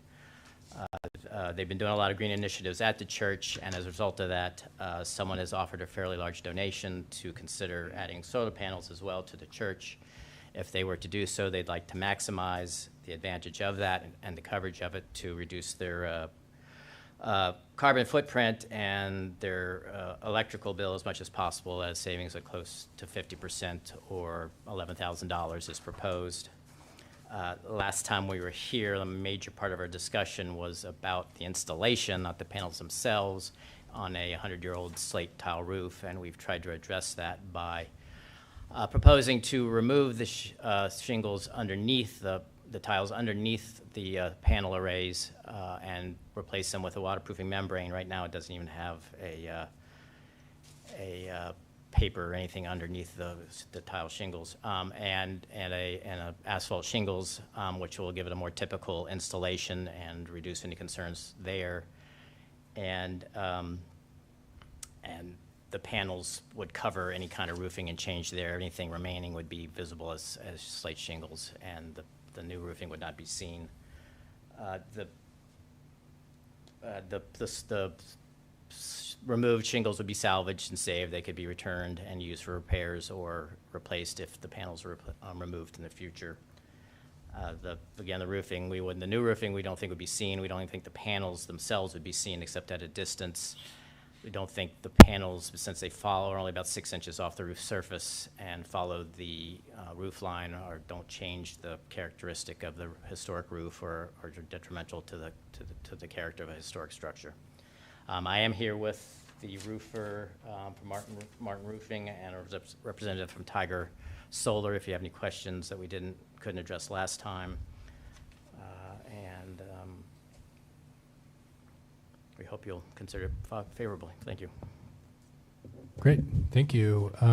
We'll open first for any questions from the public. Any questions from the public here in the room? We'll go ahead and go to questions from the board. If anyone is online and has a question, just please raise your hand. Questions from the board? I have a question. Can you, this might be for your roofer, can you reassure me as to, what the breakage might be for removing the slates and then putting them back if that ever happened? Is that a successful process? 25% of the slate when you take them off. Okay. All right. That was a clear answer. Thank you. But also mention that you said you had found a source for a replacement source, which was a concern last time. Okay. How long do you expect the solar panels to last? So just the warranties are 25 years, and they're expected to last anywhere from 35 to 50 years. They become technologically obsolete long before they ever stop working. So there's no moving parts. It's basically just a rock on a roof that makes electricity. And then what do you do once those are obsolete? So really, we don't see that happening yet. And I don't know that the solar industry necessarily has a good solution for what to do with old panels. There are striving to recycle materials from the panels. I know just recently UVA came up with a method to vaporize the silver in the panels. Beyond that, it's really kind of a problem that's been pushed off. How sustainable is that? When you're talking about replacing materials in 25 or 30 years? Or sooner if it becomes obsolete, That's a good obsolete question. technology-wise? That is an excellent question. I don't have a good answer to. Pres- Question about the brackets, would they Yeah, last sorry, more than 25 years? Is it? Yeah, is the- so everything is warranted for 25 years as far as most of the equipment is concerned. The brackets are a piece of aluminum with a stainless steel bolt through them with EPDM seals and an aluminum bracket on that. All that's UL listed. There's So once the panels become obsolete, the thought is that you could still have the same framework holding new panels? Yeah. Or you Yeah, can it's, recycle it's, those materials it's and just, use it's them. a leg and a track, and the panels can be removed and upgraded. Maybe that was what her question is, but once they've lived their life, whether it's functionally or technologically, they could just be replaced. The whole issue with the of the materials of them in the recycling and so forth is something for the entire industry, not just for our project, so don't hold us accountable to that. Sure, right. What condition is the slate roof in currently? It's Buckingham slate, it's a large slate, it's in pretty good shape. It's not bad. How old is it? Oh, I have no idea. It's 1923. Well, if it's, we think it's original to the building, so it's close to 100 years old. And it's got 50 more years on it, probably, is what staff said. I have a question about the change, getting rid of the slate and putting the new membrane on. Was that a result of our feedback, or was that a result of doing a further study on putting these and installing these on slate? I would say, I guess it'd be both. Obviously, there was much of our conversation was regarding the installation on the slate, so their attempt was to simplify that. We were not able to find something that really addressed the slate themselves very easily, so we simplified the geometry of the panel arrays that no longer have steps in them anymore, so they could just be a rectangular roof replacement. It seems to be very common and very easy to install these on an asphalt shingle roof. It's in the presentation, but a very basic kit of parts that allow that to happen. With the addition of a waterproofing membrane and asphalt shingles, the slate's going to be in much worse condition than the roof underneath it. Plus, it's protected by the panels themselves from direct rain. So there shouldn't be any issue with any kind of concern with leakage long term that way, and it just makes it a much typical installation. And you just never see it. So I don't know if that's an interesting question, but yeah, it was just a combination of your feedback and finding no other kind of really solutions that we thought, at least that you all would find better than what we came with, so. Another question, how does the membrane meet the existing slate that you're leaving? What we would do on the sides is build a curb, and the flash, you have step flash and a copper cap on that to separate the two roofs at the edge of the solar panels, so you don't see the asphalt underneath. So at the bottom, it just overlap, and up at the top, the shingles go up underneath the slate, like a typical roof. And that curb would be about the height of the bracket, I would imagine, or? Yeah, it doesn't have to be 3 inches, something like that. Step flash needs to be 3 to 4 inches for slate or Yep. shingles, and put a copper cap over that. Thank you. But Also, the track overhangs the feet by up to 2 feet. So we would try to place it so that the roofing, the new roofing, stops well beyond, well within the array. So there would be sort of a cantilever Oh. over the slate. The parapet wall would be underneath the panels. Yeah. That's great. 2 feet overhang. Yeah. That was going to be my question. I was concerned if you ended up getting a little too aggressive in removing, if we'd end up with kind of a halo around the panel Yeah, area. The intent would be keep it as tight as possible to the mounting legs and be an overhang. What's the spacing, I guess for you, what's the spacing on the mounting legs or the anchor points? So in between each anchor point on the roof And up and down, yeah. and up and down. So the panels are about 6 feet, and then there's an overhang on top, so it's probably about 4 feet-ish between rails. Okay. There's 2 rails that support one panel, or row of panels. And then the spacing is engineering dependent, so all that goes through third party. Oh. Typically, it's like 5-ish feet, 4 or 5 feet. Oh, wow, okay. So then, I guess where my concern lies is also like, typical asphalt shingle roof is around 25 years. Correct me if I'm wrong. Well, all you need shingles, the architectural shingles are limited lifetime, which they consider 40 to 50 years. Oh, okay. Okay. They used to make them 25 and a 30-year version, that's all limited lifetime. Oh, wow, okay. Plus, these won't be exposed to the light, They're there's sunlight on a. Yeah, I mean, so as if much, they- and that's the kind of light- why I was asking about the anchor points of like, if it's every 2 feet or 18 inches, you gotta drill a hole through it, that's gonna weaken that system We and have to whatnot. find an engineer, it's real 1x6 decking, Mhm. whether that's adequate enough to support the legs in and of itself, or whether we have to actually hit, the instructions typically say hit a rafter. Hit the rafters, yeah. It would be easier if we didn't have to do that. Now we have a really nice decking, which is unusual too. It's not OSB. So we're hoping that might not be the case, but if we're allowed to Sure. go forward, we'll get into those details. Yeah, I guess where I was going with that was the concern that perhaps that your asphalt roof, even protected and whatnot, still doesn't outlast the slate around it. And so you'd have to come back and, remove your panels to Yes. fix that roof. The But- argument would be it would outlast these panels above it. Yeah, so we will be Or same ballpark, in yeah. position to evaluate both. Sure.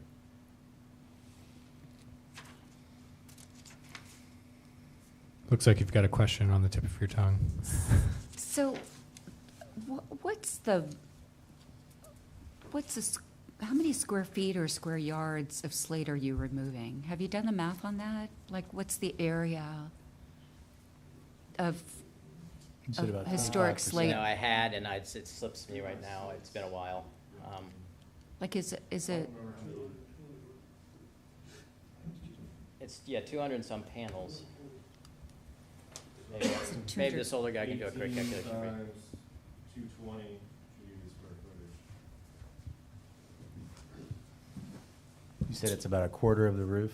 it's 18 feet, it's almost 4,000 square feet, Roughly. 3960. Very ballpark. Yeah. 4,000 square feet. Thank you.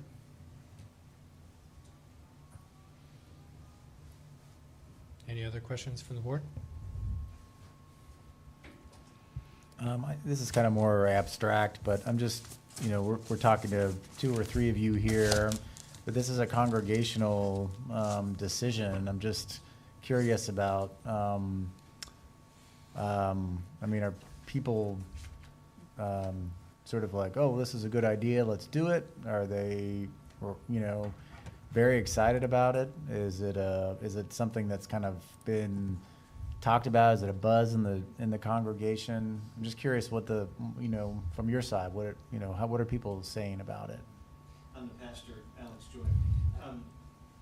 Yeah, I'd say that there is a great encouragement and excitement. We had during the pandemic, we had a creation justice group formed that was very interested in green initiatives at the church. When this offer of a significant portion of the donation came through, I think that was very encouraging to folks. And I think, this is one of the struggles of every downtown church is how to be a historic structure and also, lead the way into something new. And this seemed to us a way both to also to be a witness towards something new. So I'd say there certainly was a lot of support when we announced it.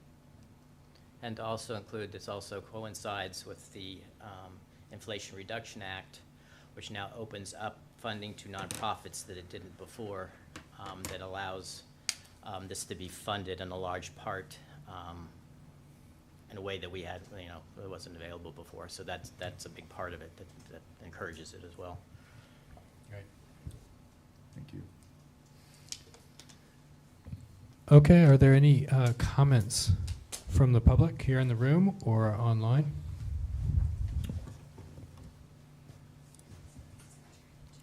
Ms. Keller has her, excuse me.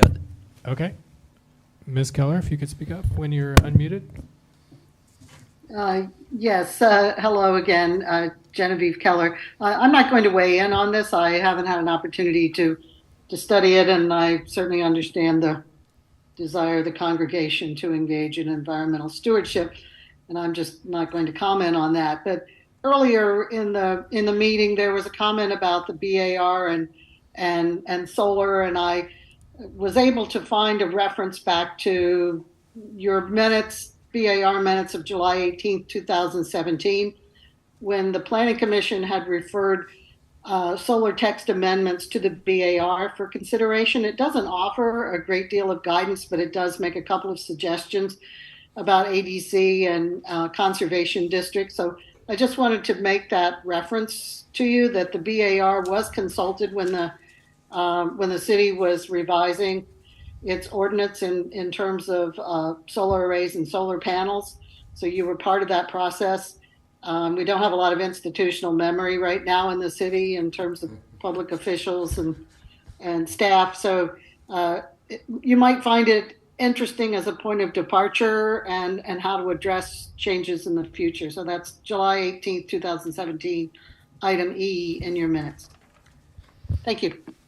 Thank you, Ms. Keller. That's an important reference. And I'd also note that while our specific guidelines do not deal with this in detail, we do reference the Secretary of Interior guidelines, and they do provide a number of additional recommendations and guidances. So thank you, Jeff and staff, for including that in our packet.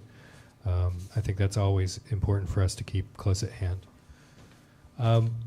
I'll begin with comments. When I first heard that you guys were coming back and the strategy you were employing, actually when I first heard it, it sounded like the proposal was to remove all of the slate, and I'm very glad to hear that that's not the case. I feel like this is a pretty creative way of actually addressing the problem of dealing with the slate, and from my perspective, from the way that it's been presented and keeping the new roof under the perimeter of the solar panels, I really don't see how this has any impact on the historic district, and unless I had a concern about the photovoltaics themselves, I feel this is a supportable direction. But I'm very curious to hear how others feel.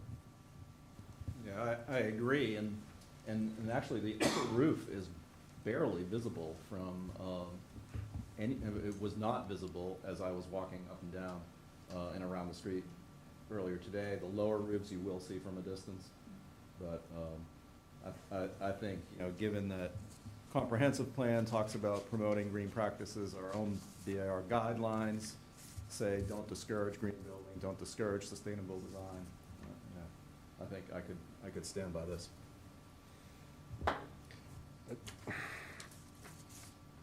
I so badly want to see solar panels on this project. I can't stand behind it. I really struggle with the not with the visibility of the solar panels. I mean, I think that actually this would be a fantastic example of putting solar panels in an ADC district. I don't think that they would be noticeable at all. My struggle is with taking a historic material that has embodied energy in it, that has a good long lifetime left in it potentially, removing that, potentially destroying a good portion of it, replacing it with something, with a petroleum product that has its own embodied energy, that won't last as long, covering it with solar panels that, again, there's energy that goes into making those solar panels. They, you know, you're saying that 30 years they're obsolete or less, you know, and it didn't sound like there's a good way to recycle or replace them. Hopefully in 30 years they figure that out, but it just seems like I'm wondering at what point these solar panels actually start being green. There's going to be a good long time that they're going to be, you're just throwing away energy, throwing away carbon to put them up there. So that, I know that's not our purview, but our purview is the historic slate, and telling me that, you know, 25% of those slates are going to be broken in the process. Yeah, that's why I can't support it, unfortunately. I really want to. I mean, this hurts, but yeah, I can't. I have a follow-up to that, if I may. Just from the interior standards, there's an excerpt under planning that talks, well, I'll just read it verbatim. Forming an integrated, thank you, Brett. Forming an integrated sustainability team when working on a large project that includes a preservation professional to ensure that the character and integrity of the historic building is maintained during any upgrade. I feel like that gives a clue to maybe what you're talking about. If there's a way to evaluate the sort of pros and cons, I mean, maybe you've already done that. But I'm with Carl in that I hate seeing what is the most sustainable material, building material that you can imagine. Just something you pull out of the earth that can go right back into the earth. I mean, we make so much junk these days. Not to say the solar panels are junk. It's a wonderful technology, and it's doing a lot of good in the way that it's, you know, forming alternates to what we've been using before. But there is a beauty of and a sustainability to just doing something very simple. But I guess, you know, to Carl's point, where is that balance is always the question in these things. It's so easy to embrace the new technology because it's new and it's, you know, it's sort of it appears to be the right thing.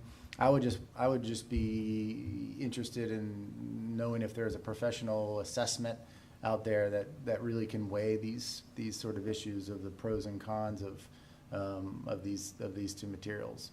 That being said, I'm heartened by the comments that you've made, you know, about the excitement that the congregation has to this.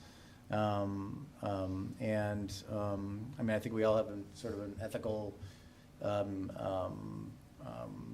need to conserve and be sustainable in the world. And so I'm not going to step in the way of a congregation that, you know, has occupied a building for hundreds of years and wants to put a solid step forward in changing things for the better. So to me, that's sort of the final decision for me. Ms. Celeste? So we're asked to approve this as a certificate of appropriateness and say that it meets our ADC guidelines. And that's the limited purview of this board, to weigh sustainability efforts and how sustainable the current historic roof is versus what the renewable energy system that you want to put on there. That's not in our purview. And really even meeting the comprehensive plan goals, zoning ordinance encouragement, you know, future land use map goals, that's not part of our purview either, unfortunately. Our purview is really very narrow here. And as you heard staff say, our guidelines have not been updated. We're a busy board. There's really, you know, the city doesn't really have the money in the context of the last couple of years, and we've all lived through it, you know, trying to get a new city manager, city attorney, city police chief, anybody in place for, that's more of an interim. Way down the list would be engaging a professional preservationist consulting group who could rewrite our guidelines. So we're sitting here with guidelines where we can personally apologize for them, but we're bound by them. And our guidelines say two things. One, that we cannot install mechanical or service equipment that would damage or obscure, which this would do both, a character-defining feature of this property. And I do think that this roof is visible from public rights-of-way, and the slate roof is historic, and it is a character-defining part of your beautiful, beautiful church. And including many of the buildings, not just the sanctuary, obviously, building, but all of them. Our other guideline says that you just don't remove slate. It's, slate is Virginia, it's historic, it was made nearby. It's so durable. It's prickly, it's hard to deal with. You can't install solar panels on it, pretty much. You could try, but our guidelines are very clear. They cannot be more clear that you can't remove slate. When we look to the other additional standards we can look to for a little bit of guidance are the Secretary of the Interior standards, which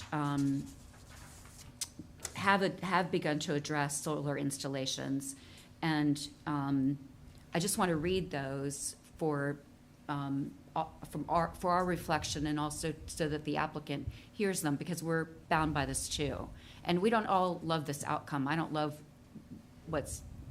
how I need to vote on this, but I really just don't think that I have the leeway personally if I'm bound to uphold these guidelines in ignoring this.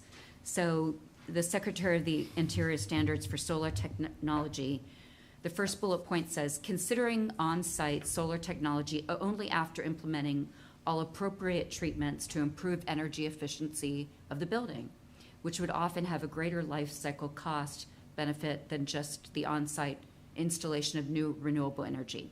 Analyzing whether solar technology can be used successfully and will benefit a historic building without compromising its character or the character of the site or the surrounding district. Install a solar device in a compatible location on the site or on a non-historic building or addition where it would have minimal impact on the historic building or the site. I would add the district.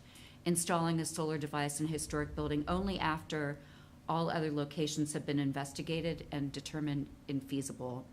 Finally, installing a low-profile solar device on the historic building so that it is not visible or only minimally visible from the public right-of-way.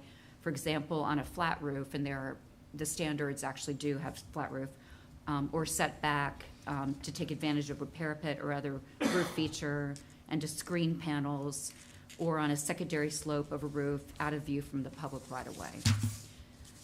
So as much as I commend your congregation for wanting to do this, my vote has to be no, only because of the guidelines that I'm supposed to uphold here, not because any of us disagree with a church going more green or sustainability goals or anything that the church is trying to achieve here. It's not a fun thing for us to do, to say no to something that clearly is so well-intentioned.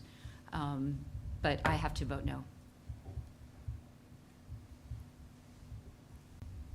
I guess, I don't want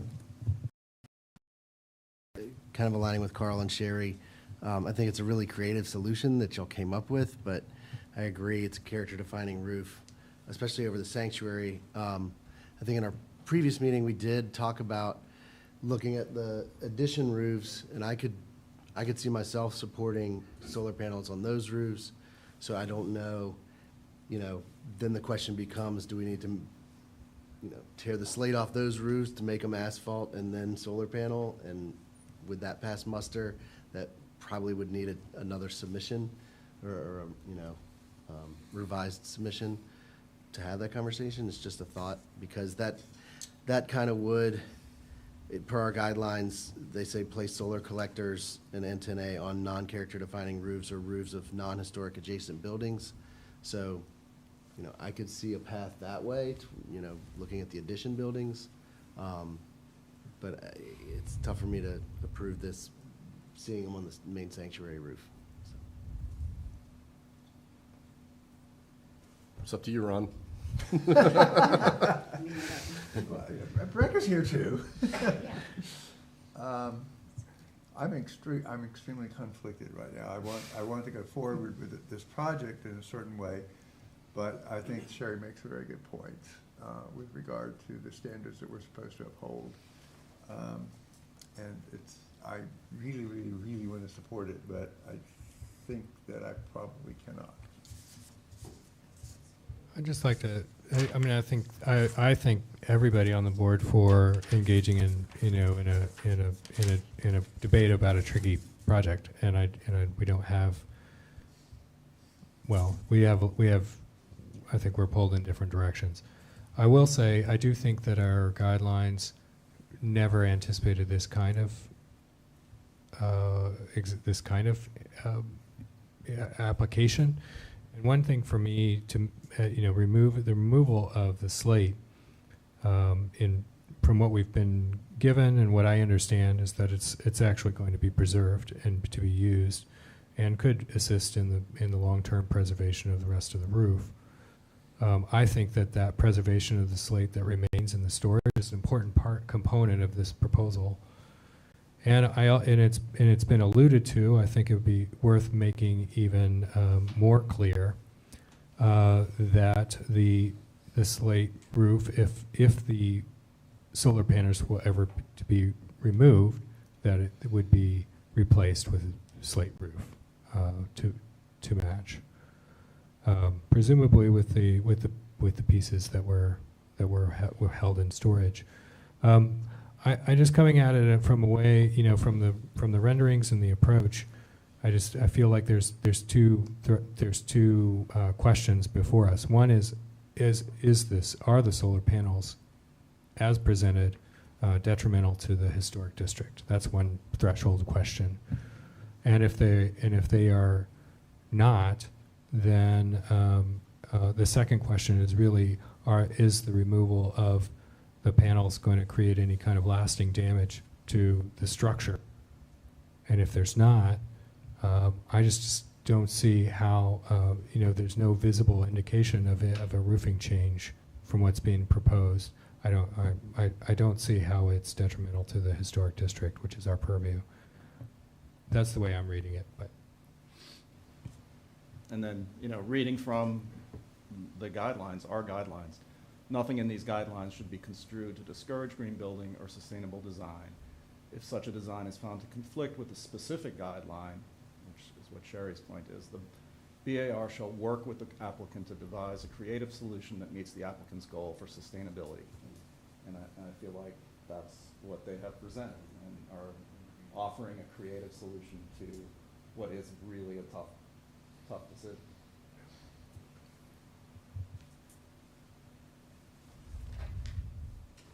I can say in response to your first question, if it was a metal roof, if it was an asphalt roof, I would instantly vote approval. That'd be fine. With a 25% breakage rate and the fact that they're, who knows what's going to happen to those slates as they're in storage for the next 20 years, I don't believe that they'd go back up. And that's unfortunate to not trust the church, but I don't believe that the slates, at some point, whoever's in charge is there'll be a new person, those slates are gonna end up being garden markers all throughout everybody's gardens in the city or something. I mean, it's just, me being really cynical. But the removal of that slate is, I believe that we would be condemning that roof to not be slate in the future. At some point, it's just, they're not going to go back up. I concur with Mr. Schwartz. It wouldn't say anything about the church. It's just human nature. I don't think 4,000 square feet of slate does not go back on that roof once it's removed. It just doesn't. And I respect the chair for his analysis, but I don't think that our analysis is the new installation detrimental to our historic district. The question before us is, does this application comply, and can we approve it under our current guidelines? That's our purview. Our purview is not about detriment or harm or future harm of, our guidelines say you don't remove roof and you don't obscure and harm slate rather. I'm ready with a motion. I mean, we just if we want to move forward. I would say, first off, I did do some research, and no disrespect to the applicant, but 25%, you know, I mean, that's optimistic. I mean, I believe when we were You think the reviewing. breakage is higher? Oh, much, yeah. And when we discussed the roof on the Key Rec Center, their roofing consultant. They said 50, and- right? Yeah. And so It's I also said, a lot of slate to store. it's a lot, so. 4,000 square feet. That I would, mean, I- that would honestly. take a lot of basement space. So I'm not trying to urge That's a. 4 times the size of my house. Just not trying I mean, to. the yeah. footprint of my house. Not It's meaning a lot. to suggest a one way or the other, just to simply offer some facts from my research. And as I said in the staff report, it's a difficult decision. I would say this, that if the question for the applicant would be, you know, Mr. Gasker certainly can straw poll and see how it looks, whether there's a deferral or a possible denial with an appeal. A deferral would allow a little bit of additional continued research discussion if that were practicable. The other perspective to offer is that, I mean, I'm looking at the photo and see a slate roof a block west of this, and that the possibility of in decisions like this, and I used to think sort of in land use terms of a special use permit and say, approving something, make sure there's a very small box so that there's, you know, that is applicable in a very limited way. So that, just to, you know, be fair in this conversation, is the opportunities to establish if there are circumstances that would make this acceptable, with assumption, presumption that you probably will see other similar requests. So.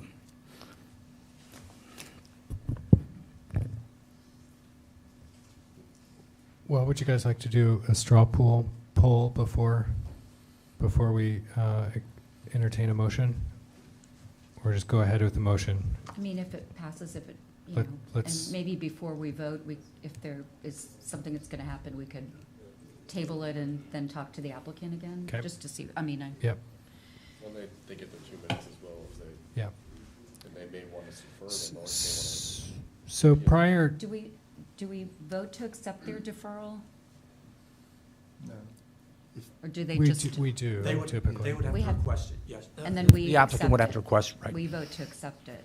If they want My- to do that. Yeah, I'm just, this I is just the- would say, if you vote to deny, that's a denial of the COA, and to say suddenly, oh, no, we want to defer, I don't think that works, but. No, I'm just saying, before we vote, if maybe it can be paused, I don't know, anyway, we can.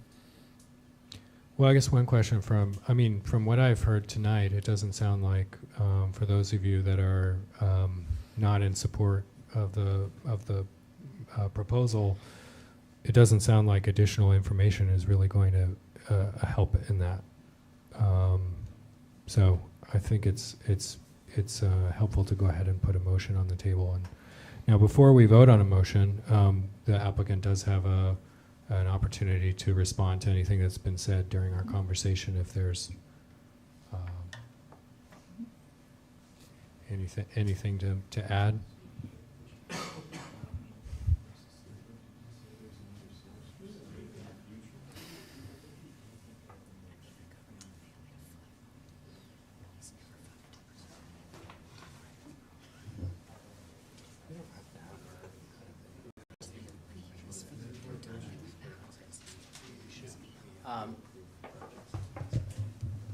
I don't think my impression is, with the regard to the comments on the slate, that we can change the project as it is in order to accommodate the concerns that the negative votes are going to have. The church, I don't think, is interested in putting just a handful of panels on the roof, and maybe we would come back for that if we want to do some hot water or something in regard to that, but that's not what we're here for today. I will add, and I don't think, if I can get on my editorial soapbox for just 2 seconds, that, and not to expect us to change your opinions, but unless you have plans to change the guidelines very soon, you're going to get more and more of these requests that you're going to have to address. The congregation's coming from a very good spot here to try to do this, and the rest of the world is going to as well. And it's not going to be a slight issue pretty soon. We have to change the way we handle energy. We have to develop it. And it's not really about the slate coming pretty soon. So you guys are going to have to be prepared to address this stuff. I'm in full support of addressing the slate roof and preserving it. I've done a lot of work on this church over 20 years. I wholeheartedly agree. But there's a conflict coming now between some of this stuff and preserving our planet when you get down to it. And there's going to have to be a resolution to that. And when it comes down to it, we're going to need the energy, not slate. And I don't expect you to resolve that right today. And if your guidelines don't adjust that soon, you're going to have to figure it out how to do it because it's coming. And we're going to have to adapt to these things very quickly. So I appreciate your time. I think at this point we want we don't want a deferral. If there's looks like a 3 to 4 and against, I'm not sure. we'll consider what our options are after that. So appreciate it. Thank you. 3 to 4 against. Yeah, I'm not sure which way it's going to go. We'll see. Maybe he's prophetic. Having considered the standards set forth within the city code, including the ADC district guidelines, I move to find that the proposed slate roof replacement and rooftop solar panels at 101 East Jefferson Street do not satisfy the BAR's criteria and are not compatible with this property and the other properties in the North Downtown ADC district for the following reasons: that removal of the slate and obscuring and damaging the slate does not meet our guidelines, and that this proposed system of rooftop installation does not comply with the Secretary of Interior standards, and that the BAR denies the application as submitted. Do we hear a second? Don't make me second. I'll second that. Okay, so the motion, we'll call the vote, but the vote is on the motion, not on the proposal. So the proposal is for denial. So if you support denial, you will vote yes. If you do not support denial, you vote no. Mr. Burrell? I'm going to vote no, disagree with the motion. Mr. Schwartz? Yes. Mr. Zemer? Yes. Ms. Lewis? Aye. Mr. Timmerman? No. Mr. Bailey? Yes. And I vote no. So the motion passes 4-3. So do you want to talk about appeal? I mean, maybe Yes, Mr. Werner will do Mr. that. Werner Yeah. can speak about the process of appeal. We can And talk about it too. just, I think the important part, Bill, I'm in tomorrow, I'm not in on Friday, but you have 10 work days in which to file an appeal, and it's really to express in there, it's laid out in the ordinance, to express, where disagreement with the BAR and any other circumstances that you want city council to consider. It is like an application to the BAR. You don't need another form, but it is a fee and the letter. But again, we have 10 calendar days. So if we touch base next week. Business days. You said work days. What am I? Thank you.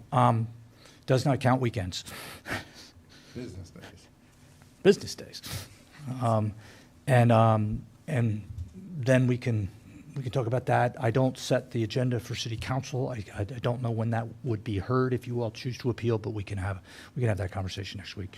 Only 10 days, that's not a lot of time. Well, it would be, like, tomorrow would be day 1, Friday 2, and then start next week, the 5 days, and then, so I don't have my calendar in front of me, but yeah, it's per code, You got it's 2 the weeks. 10 business days. And we talked about the last time, and we maybe need to discuss this outside of a meeting, but in my interpretation, all you have to do is say, we appeal this. You don't have to write out like your, all of the reasons that you're gonna present Well, to that's not city. what I was ca- getting from him. Yeah. Yeah, no, I- No, we're gonna I make a think, decision in 10 days, I but think we're it's gonna- like a notice of appeal. You just say, we appeal. I mean, if you wanna give reasons, that's fine, but you don't have to have a perfect document filed that you know, and that's it.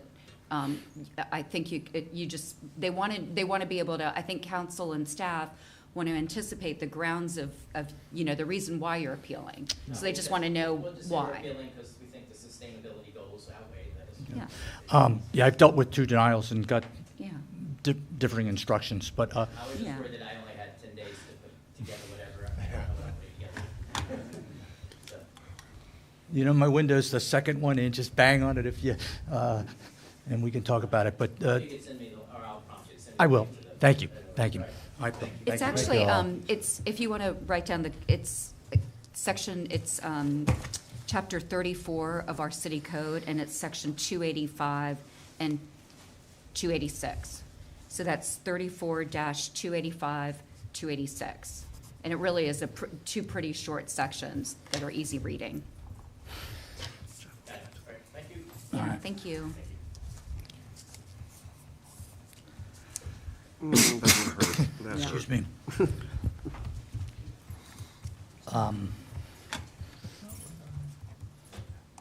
How's everybody doing? Take a little break.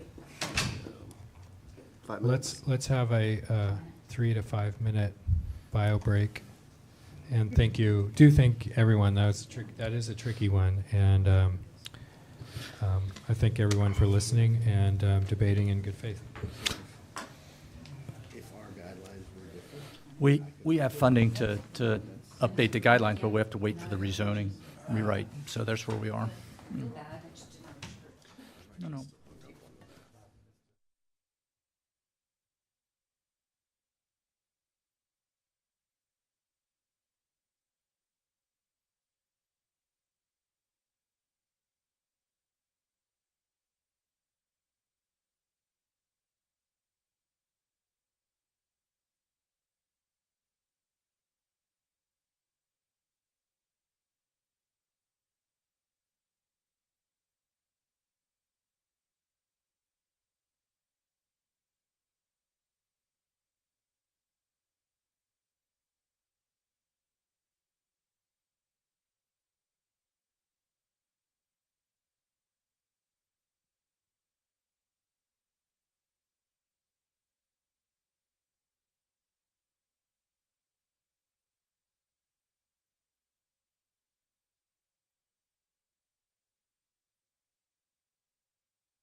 Oh, did they win? All I know is West Virginia just fell off the map. They are, thank you. West Virginia? I think I've mentioned this, my first BAR meeting ever, we got out early because of a basketball game. I mean, it was like 5-minute applications. It's such a stressful thing. I hate to say that. So, like, isn't it annoying? So still Thank fresh you. out? And they got really added already. It turned into football like I had that. tickets to that game too. Oh. And instead I came here yesterday at 5. Oh. man. Planning my night for tonight. Oh, no. Oh, no. No one's here. You had, Obviously, wasn't reading my emails. Well, it wasn't very clearly indicated, because I made the same mistake, except I didn't, but I almost did. so just FYI, every January and February, it's gonna be on Wednesday. Yeah. Well, that's good to know. You got MLK Day, President's Day. Right. All right, everyone. I needed like bold. Let's reel it in. Between us, we can watch the staff. I think we've been called to order. Let's get after it. We're doing good. We do want to get out of here tonight. Next item on our agenda is the first new item. It's the 207 to 211 Ridge Street Salvation Army project. Place to go. Turn everything on.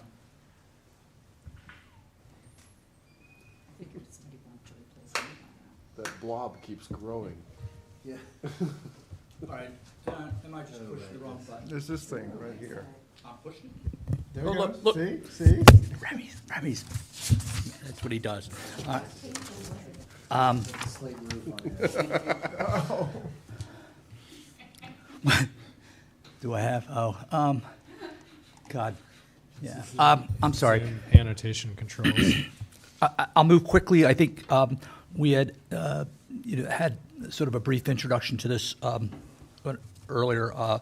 This is a request for phased demolition of the structures at the Salvation Army's facility on Ridge Street. Up front, the Salvation Army will be repurposing, redeveloping buildings. They'll be dropping one, constructing, and moving operations into that, and sort of leapfrogging through the project, and that will come at a later date to you, the new buildings, as will there. I believe will be a request for a special use permit for some setback issues. So all of that is down the road. When I met with the applicants a couple of weeks ago, it was my recommendation that they get at least the demolition question on the table and see where that goes. The structures you have, there's in the front underneath the 207. That's the original part of the building, which dates to 1965. The structure to the rear was built in, I think, in the 1980s, and then to the north, early 1990s. So, as I mentioned, this would have likely been on a consent agenda, except for the discussion about the tree, and I think the applicant is prepared to discuss that this evening. This is in the Ridge Street ADC district. It was identified as contributing by the city. In my understanding, it was primarily to just not, if they're started to have demolitions in these main roads, we just didn't, there was a way to tap the brakes and say, what are we knocking down the buildings for? So we didn't have empty lots everywhere. The Ridge Street, Ridge Street Historic District on the National Register of Historic Places does not include this section of Ridge Street, so these structures are not contributing to the state or national register. Although I still addressed the demolition review per the guidelines in the staff report. As I mentioned, I think staff recommends this. We know there's a concern about the tree. Not sure how or if even possible to require that a tree be preserved. However, I think we all realize that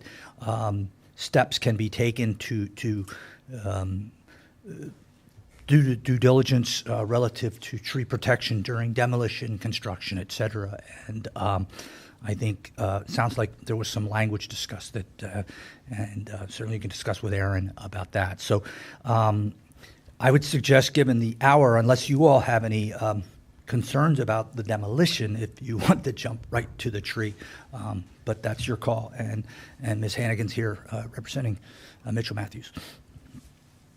Would you like to say anything to the project? Thank you.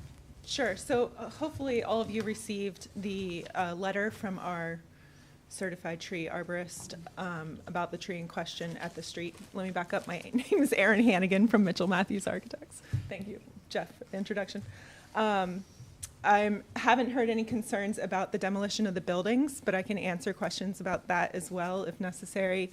The concern we have is that when we had our pre-application meeting with the city engineers were present, and they told us that they will be sticklers about the guidelines that require 1.5 feet of protection per inch of tree diameter. And so the 56-inch tree would produce an 84-foot protection radius, which would basically wipe out the entire front half of the site, which is illustrated in our packet.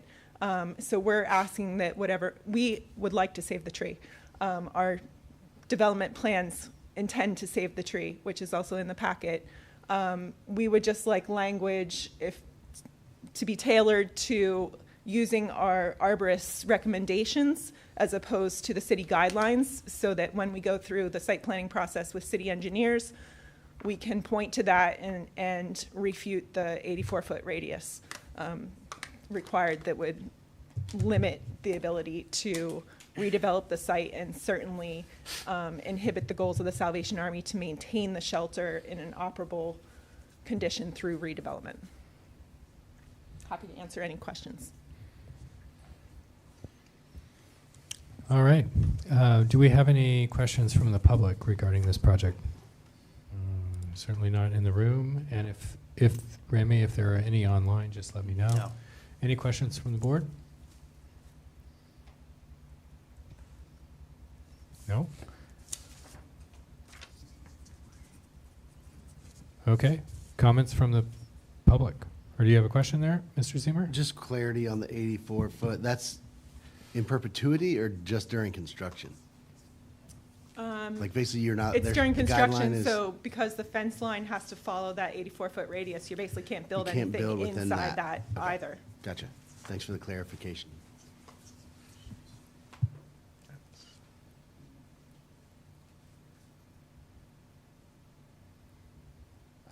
And maybe this is just a point of clarification, Jeff, for just, we don't have authority to,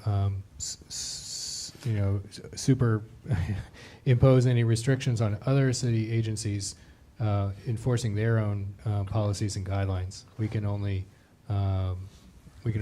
approve or deny what is put in front of us based on our own guidelines. So to that point, that's why we asked for permission for clarity. That's why we asked for permission to demolish everything on the site, so that the city engineers can't then come back and say, no, BAR told you had to save this tree. Okay. Here's the 84-foot radius. Okay. And impose that on us. So we want to save the tree. I see. And if perhaps there's a way through the SUP process instead to add that as a condition for the SUP to save the tree with different parameters so that it doesn't conflict with the language that you have to uphold. Can we wake up whatever city engineer has done this to us? Sure. I'll do it tomorrow. Oh. No. Inches per inch of tree. I mean, the roots are currently not in the church basement, so it's, or, well, I don't know, Aaron, are they? Technically, there's no basement under the chapel, which Uh-huh. is the piece that is next to the tree. There's a basement on the northern half. It's obviously not coming through the basement walls. The arborist believes it is contained by the foundation wall and the site walls. So it has a very small plot that it's sitting in, and we are enlarging that in the future. That it doesn't run anywhere under the sidewalk or the asphalt? So he did think it probably ran under the sidewalk, and he suggested that the sidewalk be demolished by hand so as not to disturb the roots, and that potentially site walls are only taken down just below grade so that they're concealed and not actually demolished, therefore they wouldn't harm the roots. So we're fine with all those recommendations coming from him.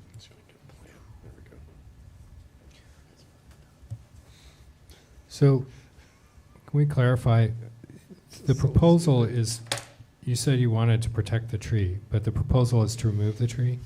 No. Okay. No.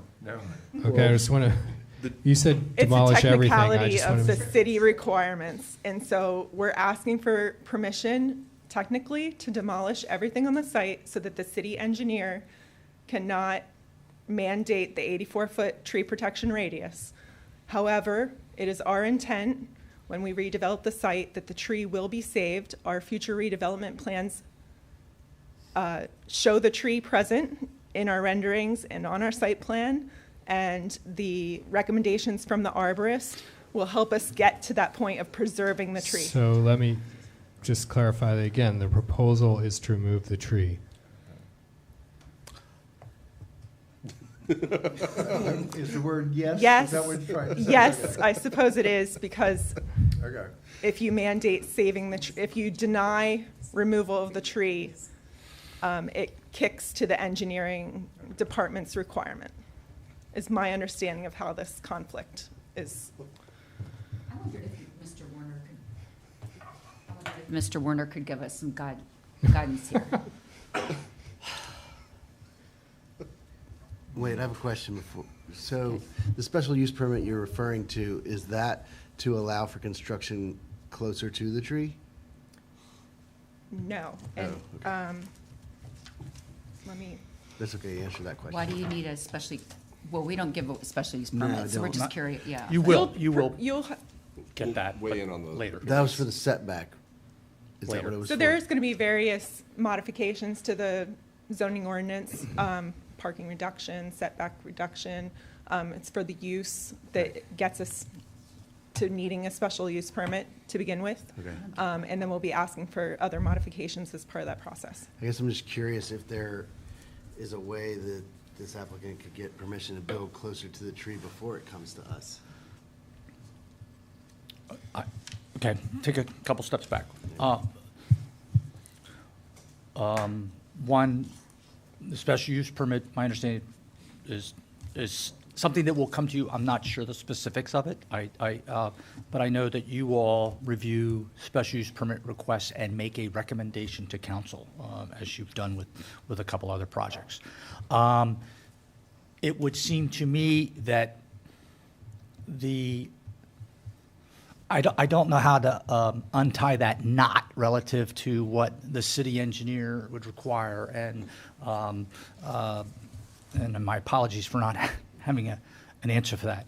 Very personally, I would say this is a very old tree. It is stressed. I'd be amazed if even an incredible Herculean effort. So that's one thing that keeps weighing against me here. But, I'm not an expert in trees squished between a sidewalk and a building.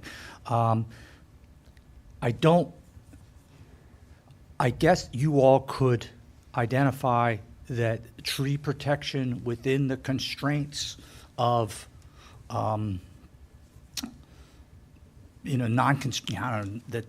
such that wall, Breck, as you mentioned, the foundation stuff, if there's a space that you would say the tree protection can occur within this space, and not, 80 feet into the building or the street. But Well, you honestly got me. I don't know how to advise you. And I actually would, Aaron's got a pretty good handle on what engineering would say. We can make a recommendation. recommend- To our pre-meeting, but we do have to approve the building that comes next. And if the tree happens to disappear, not that we would do that, but never mind. Bad joke. I mean, we can't even put a condition on this, right? No, Because right. By putting a condition on it, it means that we have to stay 80 feet away from, so we have to take Aaron's word, Mitchell Matthews' word for it, really. That Yeah, the tree's gonna stay, if we want the tree to stay. I don't know how we do that. If we think that this tree is important to the district, how we would, I don't think there's any, I haven't heard any concern about the demolition of the buildings, and but this is one of the last really impressive trees in this section of Ridge Street, and it would be hard to say that it's important enough that we just allowed its removal. I do think that in the past we've done a couple of things. We have made recommendations to zoning in the past to make considerations for things such as curb cuts or other elements that would improve the character of a street in certain conditions. I think we could do the same here. I think that the recommendations from the arborist make a lot of sense, and I think if they came up with a tree preservation plan, that the city engineer ought to take that into consideration. Also, well, you did say, I mean, you're coming back with an SUP. Yes. I mean, couldn't we work some conditions into, the planning commission could work some conditions into the SUP that negate what the city engineer has said, I assume. I'm hoping. So I feel like tonight, maybe we could actually approve the demolition of the buildings, not the tree, but you deal with it during the SUP process. Because I know when you mentioned this to the planning commission, well, I guess I can't speak for the rest of them, but it's a pretty crazy sounding scenario that's coming from the Both city the engineer. BAR and Planning Commission only make recommendations to council. And so is council's decision on what conditions to accept or not. I approach this as, I think, a requirement to save that tree is nonsensical unless you just say you can't demolish the front of the chapel.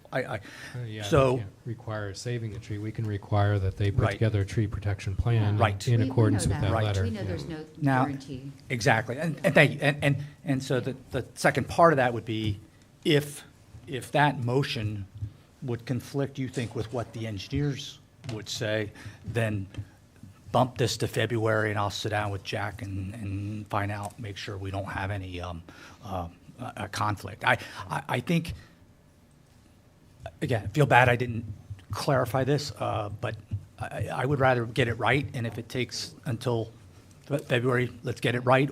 But if it seems to me the condition is, like you said, the due diligence to the extent practicable for tree protection, unless that conflicts with what Aaron's expecting. The other thing I was going to note is that on other projects in the vicinity of downtown, especially, we have added a contingency or requirement. You know, the approval of the demolition of the buildings is contingent on an approved building plan, so that we don't lose buildings without something that's going in its place. I don't know if that helps or hurts this particular consideration. I mean, if they were to saw this tree down, the way we've treated those things, it'd be an alteration of the site and would require BAR review. So it would. I mean, if it were removed, if it died as a result of the demolition, that would not be cutting it down. But I don't know. My legal mind is not. Maybe I should have had an extra slice of pizza at the beginning. But I can't really. We're threading a needle here right now that I'm not sure I'm much help on. Well, I think reading the room and then tell me if I'm wrong. I don't find that there's probably going to be a lot of support for the proposal as submitted that would include the demolition of the tree. I think that we probably could come up with a motion that would approve the demolition of the buildings and and as part of that, a requirement that we develop a tree protection plan that follows the recommendations of your arborist and a recommendation to the city engineer to work with the applicant to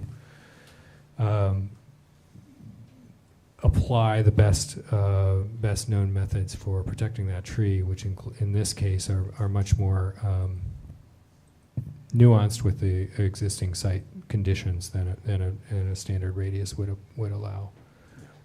It's acceptable to me that we produce a tree protection plan to save the tree. Okay. If it's Okay. different from the city guidelines.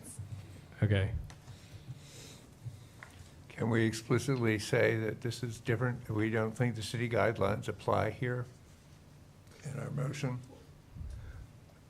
Just as a matter of fact, the drip line goes into the public right of way. The applicant has no control over that. I mean, let's be real, you know. I mean, that's the unfortunate part. If it was strictly right drawn at that huge amount. Right, if the city's got to do road work. Yeah. Do we require them to preserve the tree? I mean, That's when the BAR has no purview over the right-of-way. Right. Well. But I mean, 84 feet could extend across the street to the neighboring That's what I'm property thinking. too. Yeah. Don't you think Yeah. 84 feet goes across 4 lanes right there, or 3 lanes, whatever it is? Yeah. Could. Mm. So I think. Breck, you sound like you had a motion. Yeah.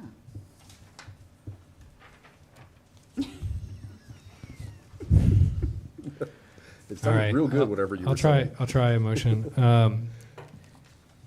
Having considered standards set forth within the city code, including the ADC district design guidelines, I move to find that the proposed demolition of 207-211 Ridge Street satisfies the BAR's criteria and guidelines and is compatible with this property and other properties in the downtown ADC district, and that the BAR approves the application as submitted with the following exception. BAR does not find that the removal of the black oak in the front of the property compatible with the guidelines, and asks that the project develop a tree protection strategy based on the arborist recommendations of, if anybody has the date, that was submitted. January 16th. January 16th. Dated letter. That was submitted to the BAR. And that the project that the project apply all reasonable approaches to protect a tree during demolition and subsequent construction. I'll second that. I'd like to make a friendly amendment that the owner take all measures to preserve that tree, not just reasonable. They may be unreasonable. I hate to say that, you know. And frankly, if reasonable is the city engineer, then you don't really want reasonable. We want something that's smart, that'll give this tree a chance. So, I do not accept that amendment. okay. It wasn't your motion anyway, but that's okay. That's right. I seconded it. That's all. Okay, that's right. I don't second that anymore. I'm sorry to be difficult, but it wasn't your motion. I think the tree protection plan should employ the measures that are described in that letter, which I think were appropriate.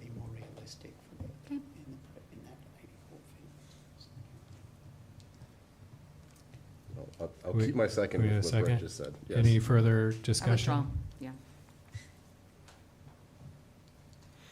Do you guys, you have a chance to respond or anything before we take our vote, if there's anything you'd like to add? Do you want to ruin things, John? John Matthews. I think what Sherry was getting at, which was a friendly amendment, I think if one of you felt comfortable adding a friendly amendment, which was a notice to the engineering department to consider Yes. reducing that to something that's more to be Thank frank, you. more Yes, realistic. and that was part of our initial conversation.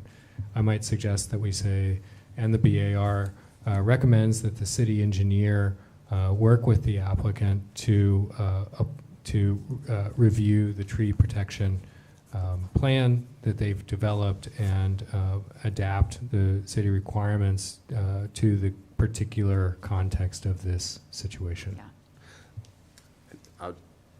I'll still second that. And Sherry, I apologize if that's what you were trying to say. That's not what I heard. No, that's not what I was trying to say earlier, so Okay. thank you, no. She was trying to And strengthen my language. But I specifically, just to discuss, I specifically don't agree that we can direct a city personnel to reduce something that by law he's supposed to do, but I think we can strongly suggest that he looks at more creative ways to preserve that than just adhering to a drip line calculation that doesn't seem reasonable, and that, like I said, the applicant doesn't have control over a lot of that drip line, frankly. So that was, so that's fine. So if we approve this and then it comes back to the engineer says, no, I'm just going to do the 84 foot, what happens then? Hopefully, Mr. Warner's talked to him a little bit by then. Well, I mean, if the worst comes to worst, they can come back and ask for demolition of the tree. Okay. I guess. Sorry, am I misunderstanding this, that the Let engineer? us say we approve this, but we have this tree protection plan. The engineer decides the tree protection plan implies an 84-foot radius. Which means they Well, their can't tree demolish protection the won't. building.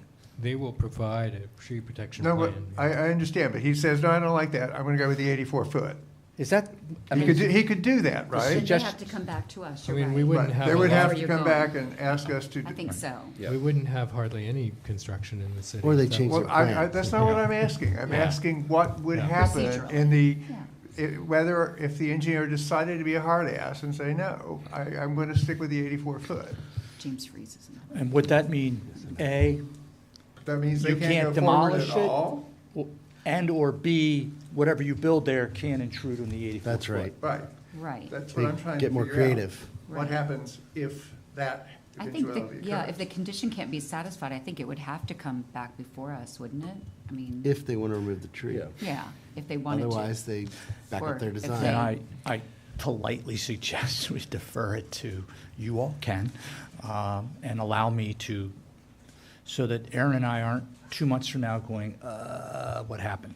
I suggest that for clarity, you table this until February. This kind of Because gets this back is- to my original this is too question important. about who, like, putting things in the right order. The thing is, I can't answer that question, and I think that given the uhs and ums right now, you all have the ability to, well, you could take a vote, you've made a motion, but you also are allowed to defer. Certainly, the applicant can, but I think this is an important site, this is an important facility for the city of Charlottesville. I will share with you all later a very special story about this site. So this part of, I feel strongly about. I would like to get it right and not be part of a roadblock or a hurdle, unless you all think waiting until February would be, unacceptable. Well, to that end, I feel good about our discussion, the application of our guidelines, and the direction that's given, and I think we should vote on it. I don't. Okay. I mean, if that seems like something that the city engineer needs to work out, not something that we have to worry about. But the applicants could ask us to defer before we vote. Yes, you could. Or they could suppose. If I can make a suggestion, it would be maybe we proceed with the vote, and if it doesn't, when you talk to the city engineer following this conversation, and the city engineer is still adamant that the 84-foot would occur because of the motion that was made here, then we'll go on February's agenda specifically for the tree to do some circular. Sure.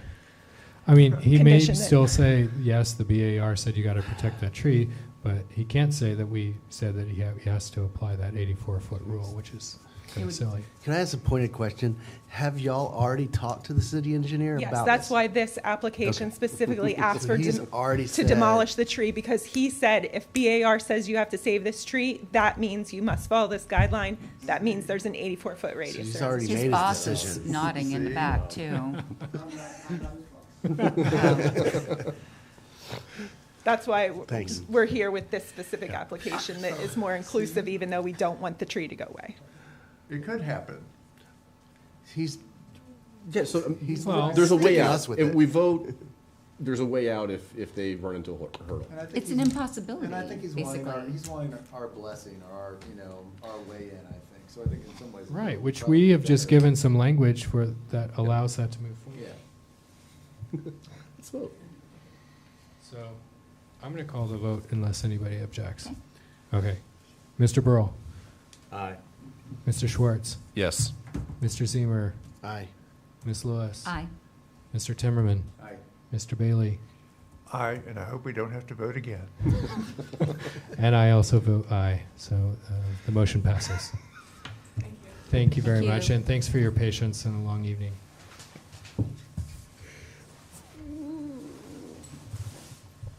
Like an episode of Parks and Rec.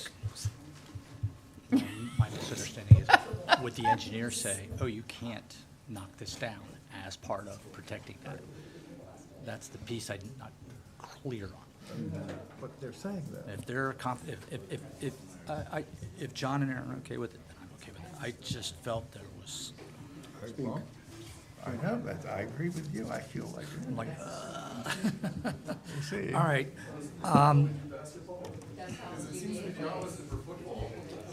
All right. On to Park Street. All right, next item on our agenda is we're into other business, and we have a preliminary discussion on 747 Park Street. So, again, my apologies for the confusion on the prior, appreciate your patience. This is, I'll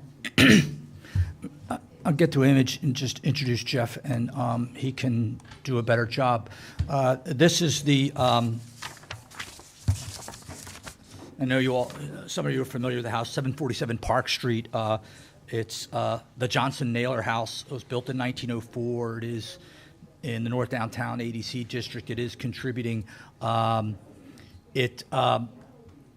was visited the site twice, and it's an amazing structure. Looks like somebody moved in 1904 and never did anything else to it. It's remarkably pristine for a house in 1904. I mean, and so the applicant that's here, and I don't want to say applicant, the owners here tonight has some plans for renovating the house. There are several things, and I think I've tried to kind of summarize those here that are maintenance and repair. You know, the cornice, the roof certainly needs to be replaced, although removing the built-in gutter would require BAR approval. Masonry needs some pointing up. It's in actually very good condition. That doesn't require BAR approval. The front porch, I think they're going to set aside for now. That's going to be quite a project in and of itself. And probably the questions that, I mean, unless you all have others, the primary questions are about the planned additions to the rear, actually the planned alterations to the rear, and I think finally the discussion about the windows. So, you know, Jeff, if you want to, and I can put up whatever pics you want, you can walk through it. I can go back and forth, however you see fit. And I just want to make sure, you know, this is leading to, hopefully, you know, be an application that comes in and really make sure that we say if there are questions that you all have, things that maybe should be shown or how they should be shown, we can get that clarified. If there's any misgivings about the rear addition, you're not asked to vote, support, or, you know, not tonight, but to offer some direction that the applicant can take with them in preparing their application. So with that, Mr. Suttle is all yours. Good evening. Yeah, thanks for your time this evening. After the last few cases, I would imagine you all are ready to get out of here. So I'm going to try to make this as efficient as possible. Appreciate your time, and do want to make a point of just saying thanks to Jeff for all his time the last few months. Came out and walked around the house, and has spent a lot of time sort of emailing and meeting with me. So thank you. As just very brief context, so my wife and I just actually recently purchased the property a few months back, and knew we were buying a project, so to speak. Have met with a lot of contractors since then, and admittedly, it is a more of a project than we anticipated. But that's what brings us here. I think as Jeff sort of maybe mentions in the staff report, but also you can see from some of the photos, and maybe Jeff, if you just want to, Yeah, I can go to whichever. just the next two maybe. So you'll see. So this is kind of a good example. The house is in a significant state of disrepair. I think Jeff's assessment of, hey, it was built in 1904 and really hasn't been maintained, touched since then. I think that's that's spot on. The not just the house, but the property is indicative of deferred maintenance and just neglect. There are brush piles lining the perimeter of the property. There are large trees, stumps from large trees that have fallen over, large stumps, and just left to rot in place. And there were other trees that were literally sort of hanging on the power lines out in front of the house. So that's indicative of sort of the state of the house as a whole. Unfortunately, it is in pretty bad shape. And so we were hoping to tackle it in phases. That has proven, sort of meeting with contractors, that has sort of proven challenging. Most notably, sort of work that we might have preferred to do on the back and the rear of the house in a few years, sort of for one reason or another, contractors are sort of telling us, well, that's going to be difficult. You really sort of need to do this all at once in order to tie it together, make it watertight, so on and so forth. So the porch, we are not trying to do anything to the porch. The intent is to basically just sort of prop it up. That's the front porch. The front wraparound porch. Maintain it, stop it from deteriorating. It's currently, portions of it are falling actually off of the house. So we want to do some structural stuff there, but that's about sort of restoration and just enough to sort of keep it from further deteriorating. The front of the house in general, and really the sides of the house, we are not proposing to do work beyond restoring the cornice, the details around the trim. No other work really, and the intent is to maintain the look, the feel, the detail, and restore kind of the house in all its glory over time, as we're able to. So where we would like to do some work, and I think this is perhaps where it sort of falls in the category of rehabilitation, bringing the house up to sort of a more contemporary use. We have very much focused on the rear. Aside from the items that Jeff mentioned, so replacing the roof. The roof is leaking. It's got holes in it around the perimeter, in the valleys, up around the ridge. That needs to be replaced. The gutters, the built-in gutters are a big part of that problem. I've had a few contractors specifically tell me they've declined to bid on replacing built-in gutters. They will do half-round gutters, install those, and that's what we're looking to do, but contractors have basically told us, we won't do it because it's a bad idea, so we're not even going to give you a price for it. So that's the roof piece. Repair and restore the cornice and trim, which is what Jeff already referenced. Repointing the brick, rebuilding the interior ridge chimneys, which are show from the front of the house, shoring up the porch, and then when we get to the back of the house, there are three. I don't know that you'd call them additions. One of them is actually this on the left-hand side, it's an entrance to the cellar that is in particularly bad shape. It is clearly not original The white. to the house, yes. It's hard to tell from the photos, but that one, if you pushed on it hard enough, it might actually fall over. The other is an addition that was jammed in. It's a bathroom that comes off of the kitchen, and again, it's right behind the white. Yes, yeah. It was not well integrated into the house. It's a different color brick. It's different size brick, and it's right up against the window casing, like as in sort of like cuts off part of the window casing. Similar to the on the other side of the rear, again, the photo on the right, that is it's a cinder block laundry. There was a porch there at one time. Nothing is left of that, open porch that was there. It is now a cinder block room that is in not very good condition, and it's also you can really see something from the photo here. It's also sort of pushed right up against the casing of that window. So again, sort of poorly integrated. Our proposal is to remove I'm gonna scroll those to your, sort of what I'll call substandard. Substandard sort of additions that were not original to the house, and in their place put a modest two-story addition.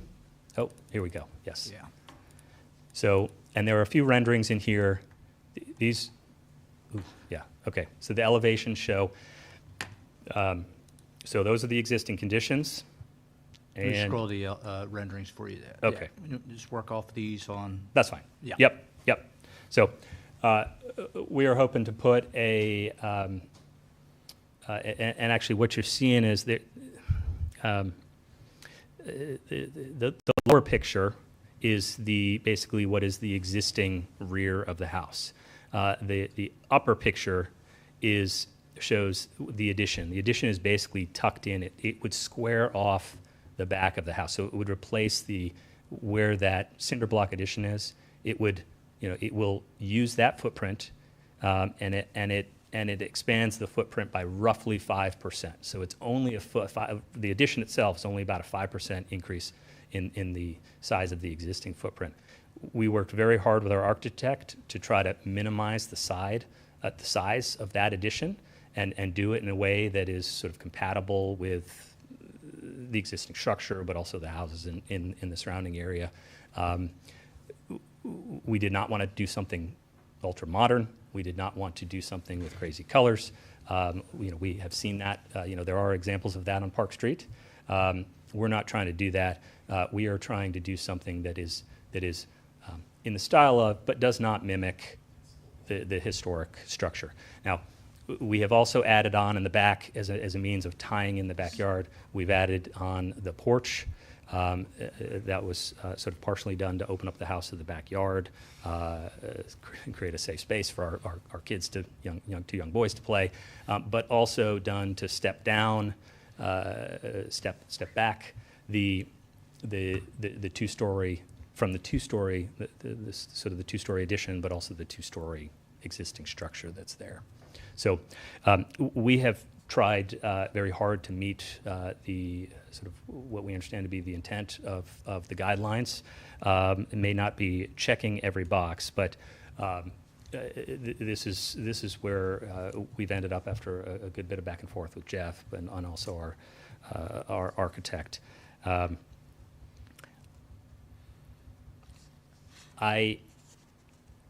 So I think that addresses the bulk of what we are looking to do.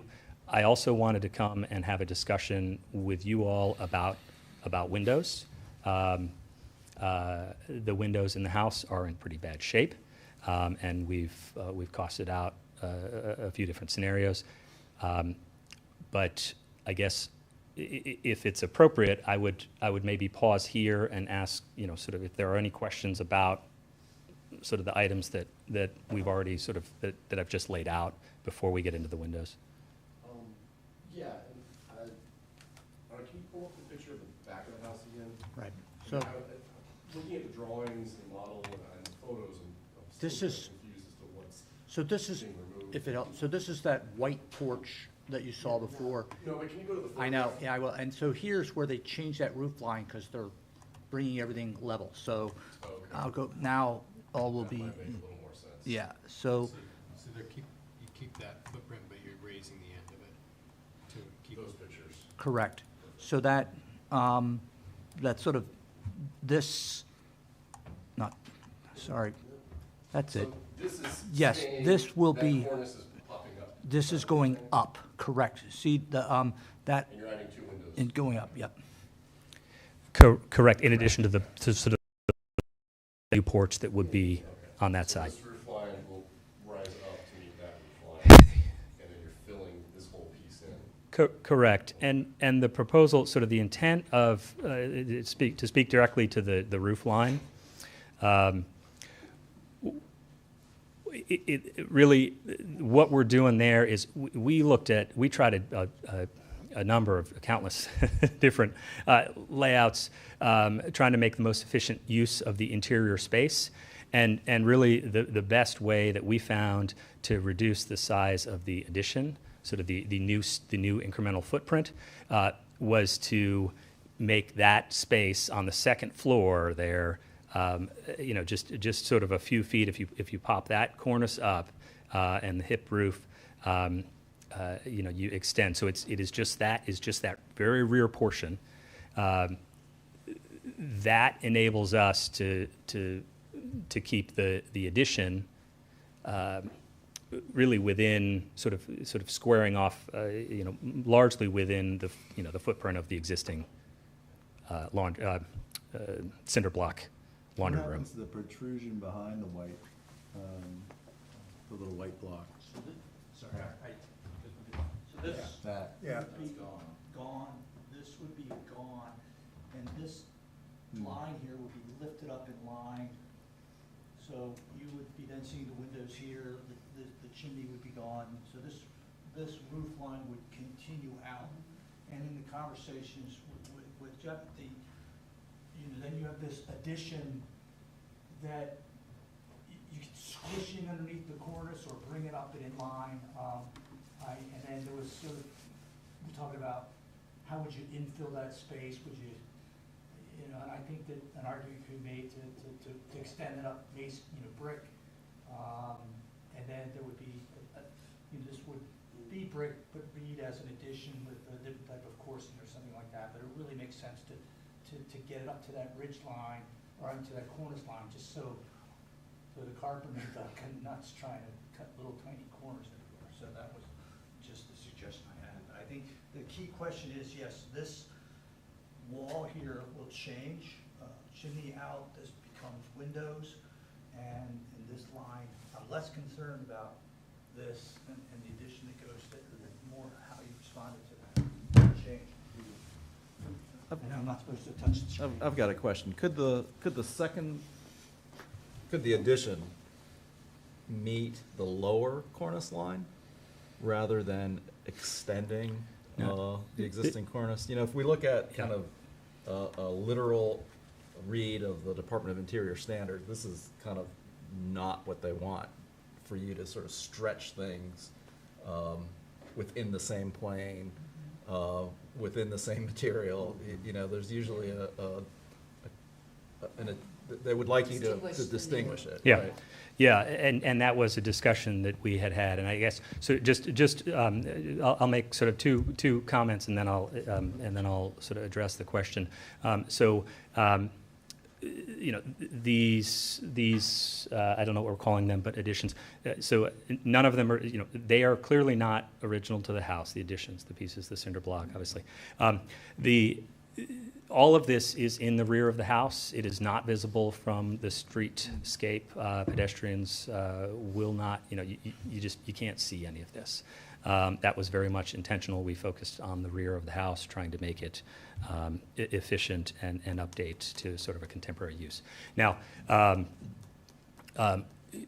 in terms of, there's a step down inside the house, so the ceiling heights do not align. I think, Jeff, I don't want to put words in your mouth. You speculated that rear portion may have been added after the structure was initially built. Yeah. I don't know. It appears, but we know it at least is there in 1929.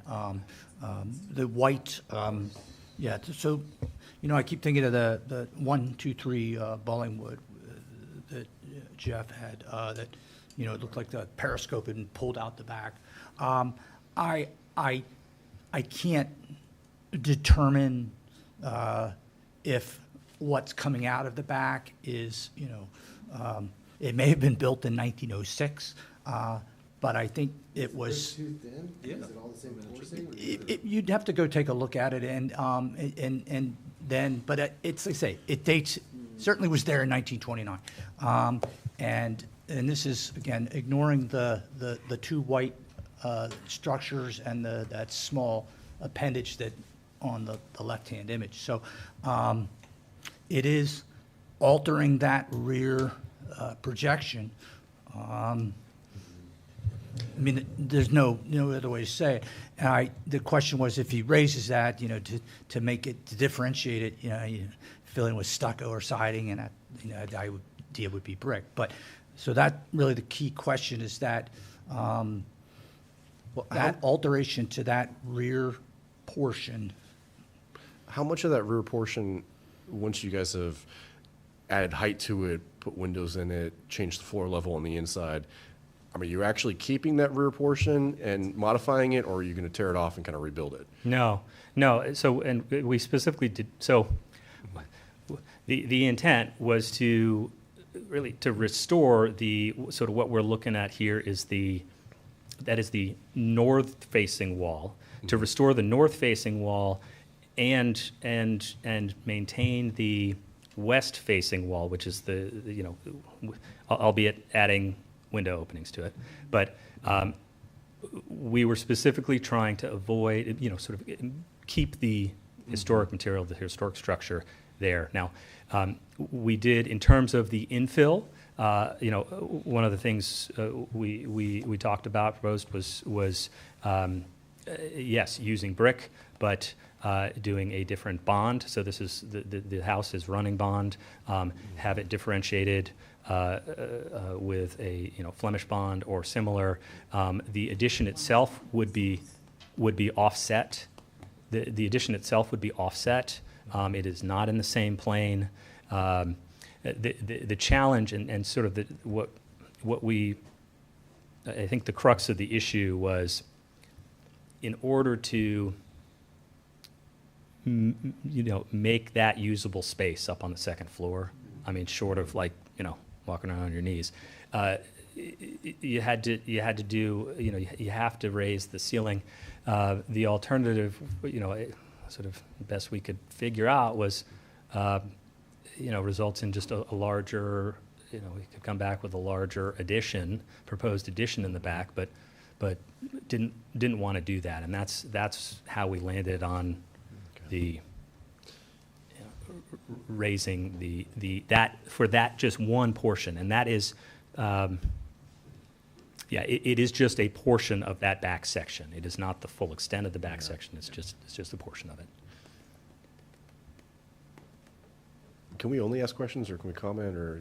This is a preliminary discussion, so really we are here to help. I was hoping you'd comment. So. Yeah. Well, I mean, didn't want to jump ahead of anyone. It seems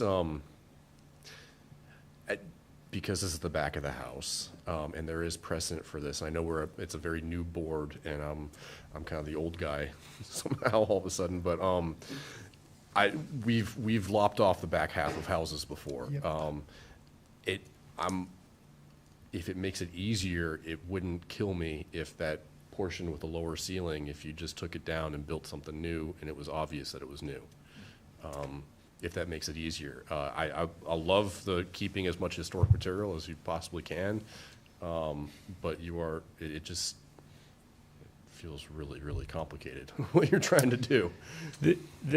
So our architect and the contractor both sort of recommended that, I think, at different parts, is lobbing it off.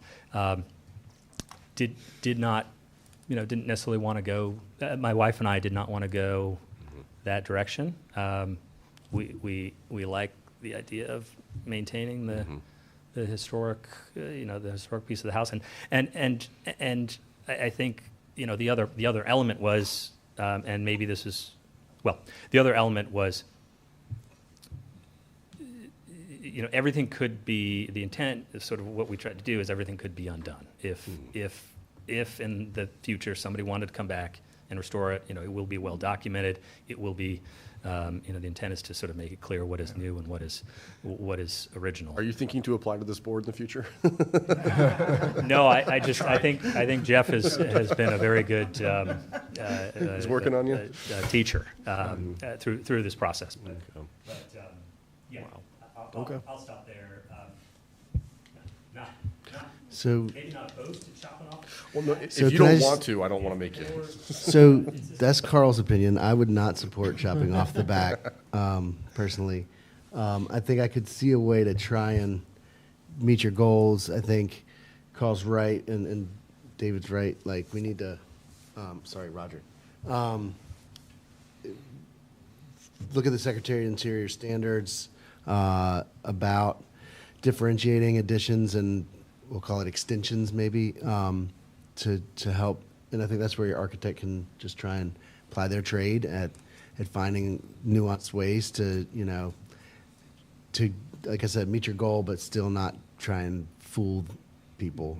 I think that the addition you want to put on, I think even just a minimal step back from each corner would help that a lot successfully, one brick depth or something, just to show. That's what we're showing. And not toothing the brick in, like probably just a butt joint. And then I actually had a question, and it may just be because the renderings are pretty early. On the front of the house, in comparing sort of the existing condition and the proposed project, the balustrade around the front porch goes away. And I just didn't know if that was just kind of left off the drawing, or if I'm your not intent was that not sure long-term you're about going to be that. restoring all that, keeping the front porch looking like it does now. I know you're Not you're jumping in a ahead. dilapidated state, but, sorry, I'm going back to the front. Is that okay? That's right. Keep it rolling, man. Yeah, I'm Trying. a little, And I'm a you're little you're dubious of referencing the this elevations? here. The drawings, yeah. But he's not touching that. Yeah, that was not intentional. We can look back at the Okay. drawings. When you say you're not touching it, like, I guess your goal is long-term to hopefully restore the front porch. Correct. It's just a very expensive proposition. So we're not trying to do that. We're not right here now. to spend your money.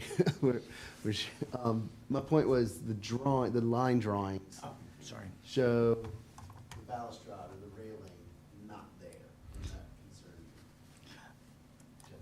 concerned. Okay. Yeah, that was not intentional. It's there on the existing Yeah. conditions.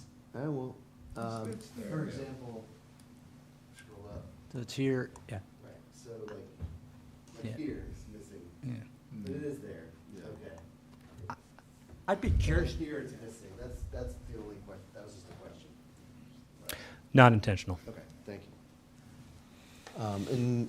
And I could support removal of the little ancillary additions, the center block and the white cellar entrance and that little bathroom bump out. I don't think that's a problem.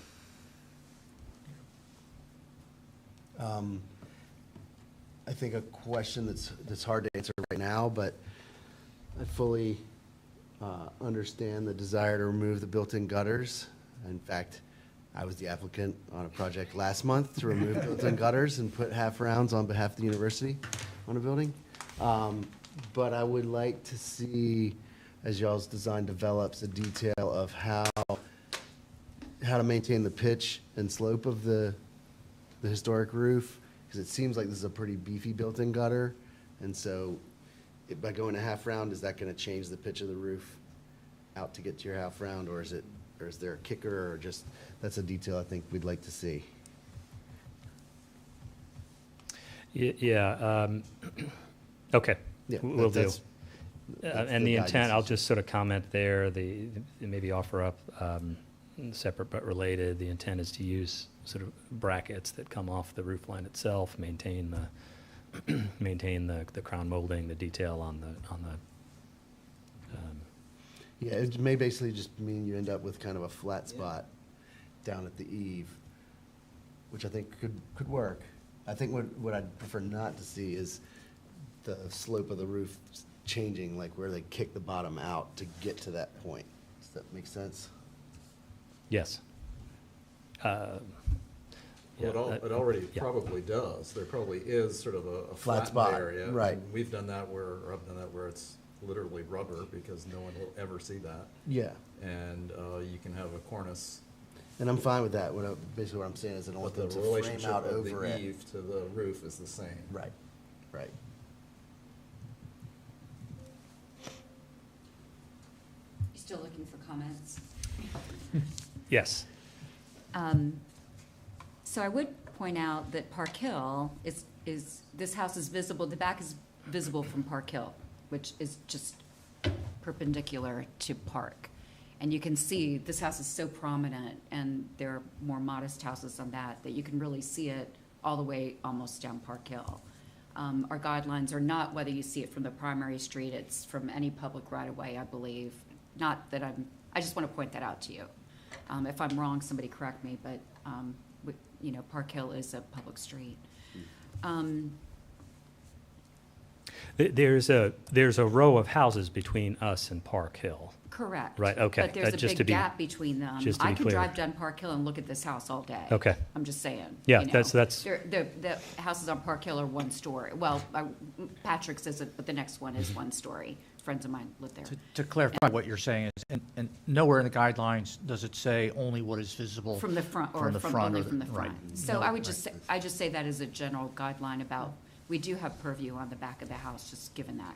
So then I'm gonna contradict myself and say, I'm in favor of demolishing all three of the additions that you've identified in the back, and I think that the middle protruding section is not original. I know you are looking at something on there is no course on that brick. The windows look exactly like the original structure, but we all are seeing a different roof line, and it's not 5-course, it's not 7-course, it's American Bond straight up. I think it's much later, and it's a really good addition. That's what I think. So having said that, I would support, if you needed to, demolishing that. And I think that some of my colleagues are sort of saying, trying to preserve that and then do this other thing and changing the roof line and sort of not differentiating the new and old. And I know that demolition is not cheap, and it's a huge tall tower, but I'm not sure it's, so I guess when you come back, I don't know. Especially when you tell me that the ceilings change, and that just tells me it's not original.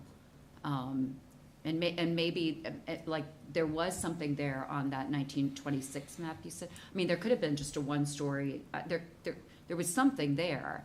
And maybe when this thing was built, I mean, it's like the windows are exactly, I'm amazed at it, and maybe they just cheated on the bond in the back, but I don't think you'd do that on this house. I think you would carry the 5-course bond, which is on all 3 sides around to that back, if it were original. So I'll just go out there and say that. But invite me over, because this amazing house. I could have been competing against you guys, but I'm glad I didn't. Yeah. Finally, on the windows, I have to say I'm a stickler. I will not be able to vote to replace them. They're original. I know that everything around it is in bad shape. I'm sure that the weights are gone and stuff is not working, but I can't vote to replace those. I think it's a defining feature of that house. They're 1/1, big window, big apertures. I think it's part of the grace of that house. And I know you're not changing those openings, but I just think it's a character defining thing. There might be other people that disagree, and you might get the majority of this group to agree with you. And I understand they're not energy efficient, God knows, I get it. Yeah. I'd like to find some way to keep them. Yeah, appreciate that. If I may, if it's appropriate, I would love to actually, we could just sort of back up one to the rear.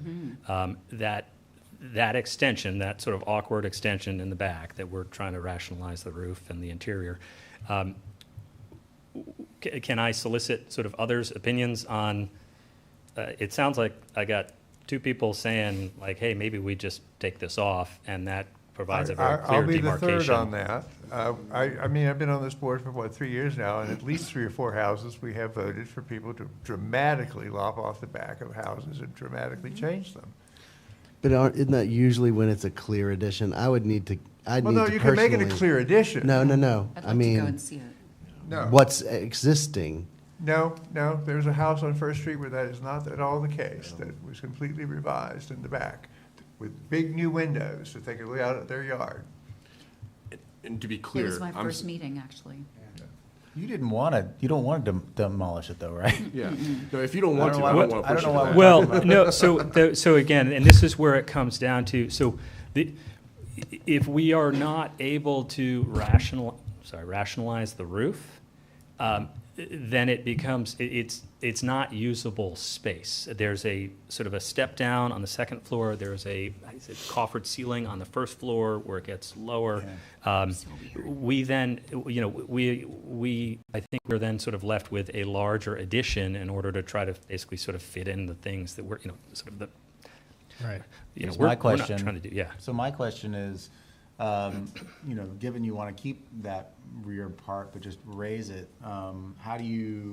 what's your plan for integrating the new brick with the Yeah. old brick? Yeah. And how do we end up with something that's convincing, that's not a fake, but, doesn't have a band of, clearly, a 5-foot patch of different brick of above the old. That's number one for me. Yeah. And then number two for me is, I'm not totally convinced looking at this rear elevation. To me, the massing feels a little clunky. And maybe it's the fact that the rendering makes it appear as if it's all the same thing, but to me, it looks more like a, 1980s, 90s spec house kind of from the rear.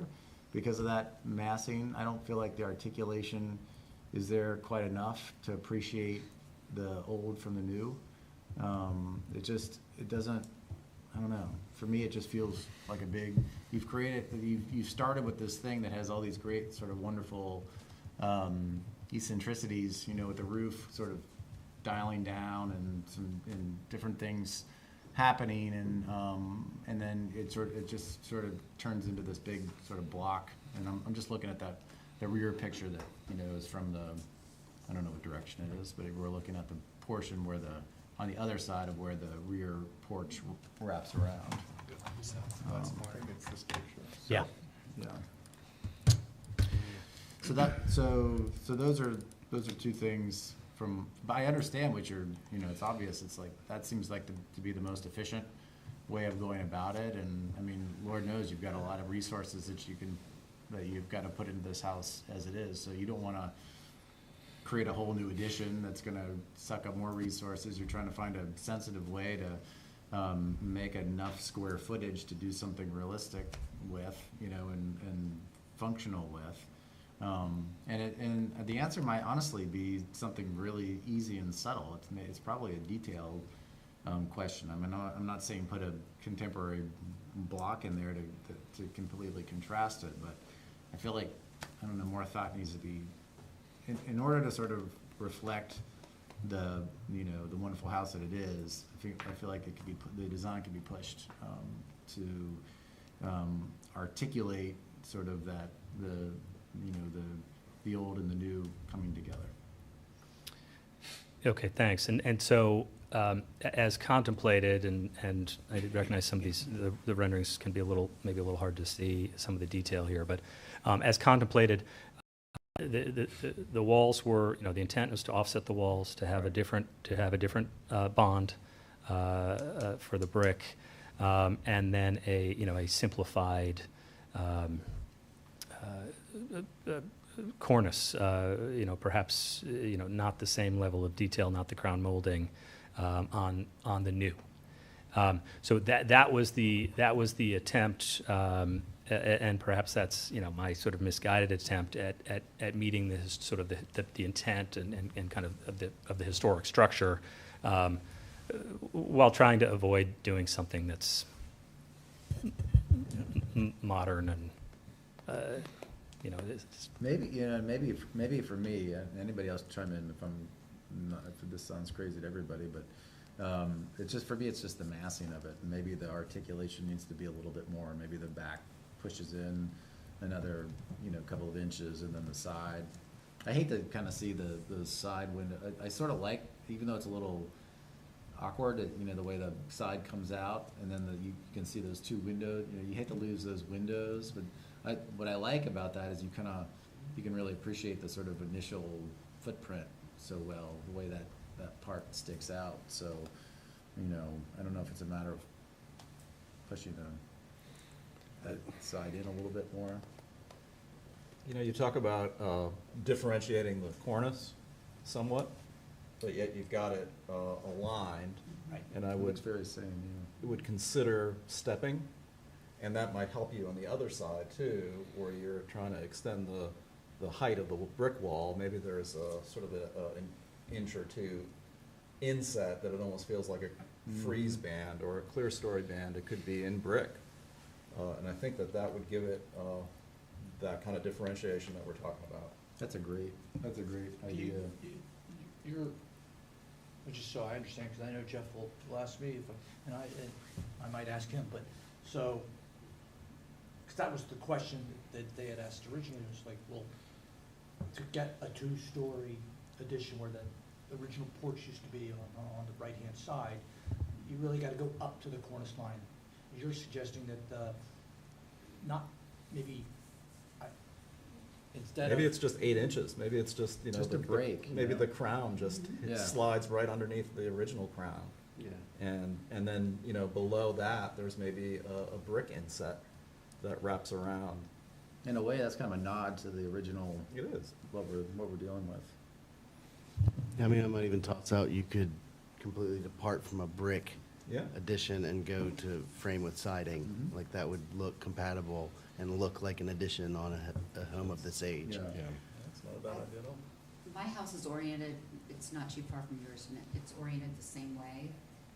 You will have beautiful sunset views, as you know, from this house, I believe.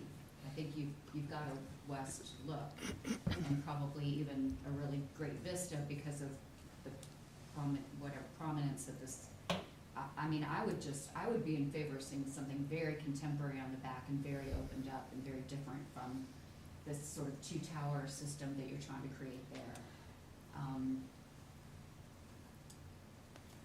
Yeah, any one of those suggestions then brings you back to being able to really comprehend that, in some ways you're doing, from a historical or preservationist standpoint, you're doing a little bit more of a service to the house, in that you're still being able to behold the rear of the house in its sort of original formation, with that addition that's in some way, shape, or form contrasting the original.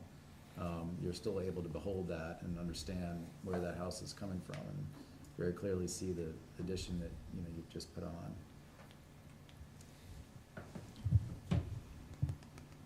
I'd also maybe suggest where the angled wall with the circular or oval window comes back, if there's a way to pull that addition wall in just slightly, because that's such a sweet detail. Yep.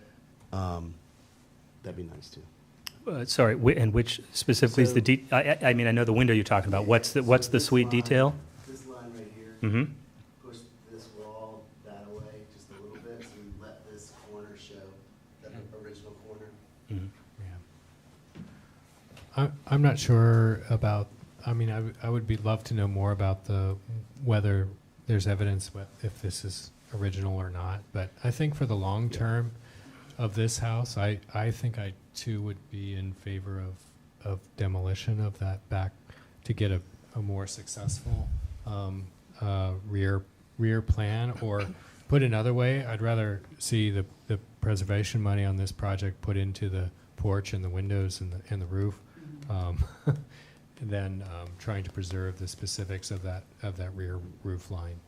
I guess I just pointed that out because I probably don't recommend necessarily demolition, but I wouldn't be hurt if that back, whatever, extension that we're looking at was vastly modified. Mm-hmm. Yeah. So a lot of votes for lopping off.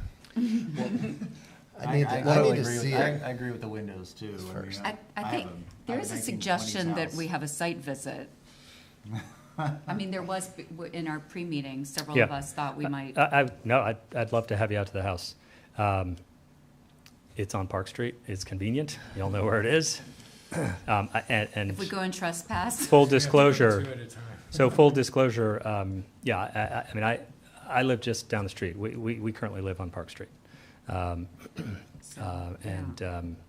know, our intent is just to try to get this habitable so we can move in with our family.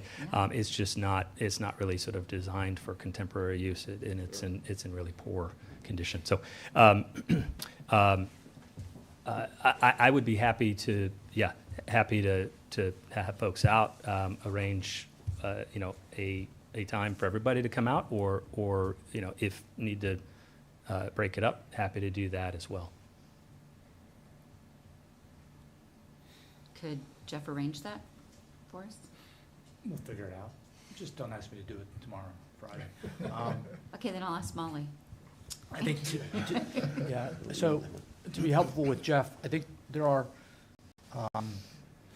might be some sequencing things here, and you will leave it to him to decide which to go.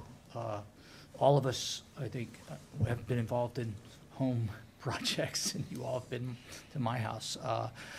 I've been joking with Jeff about it, but yes, this is an awful lot going on here, and you all have said it to me. This is a gorgeous house. I want to really be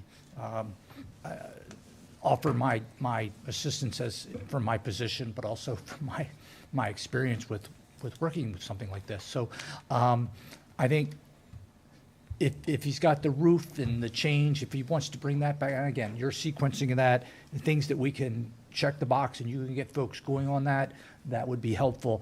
I think the windows, not necessarily a conclusive answer, but I think it's pretty much as you and I had discussed about it.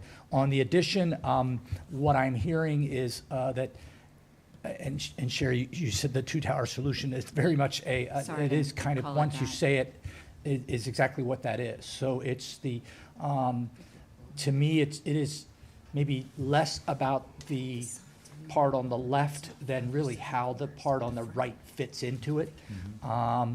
And given the amount of work and scale of work there, that it's gonna, I don't know, knocking stuff down and building it up again. But The north side of it does not. should we, turn courses, I know. let me ask, so the questions that where I was thinking in my head. So that back wall, where there's now two windows, was a flat wall with a chimney. And that's really where you're suggesting, if you're gonna change it all, and don't try to piece in at the top. That's a suggestion, but that's not direction.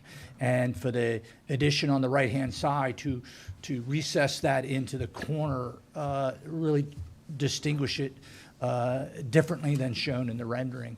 But there's, you're not saying, no, don't build an addition there, but really, okay. And so even to the extent that it comes further out into if it results in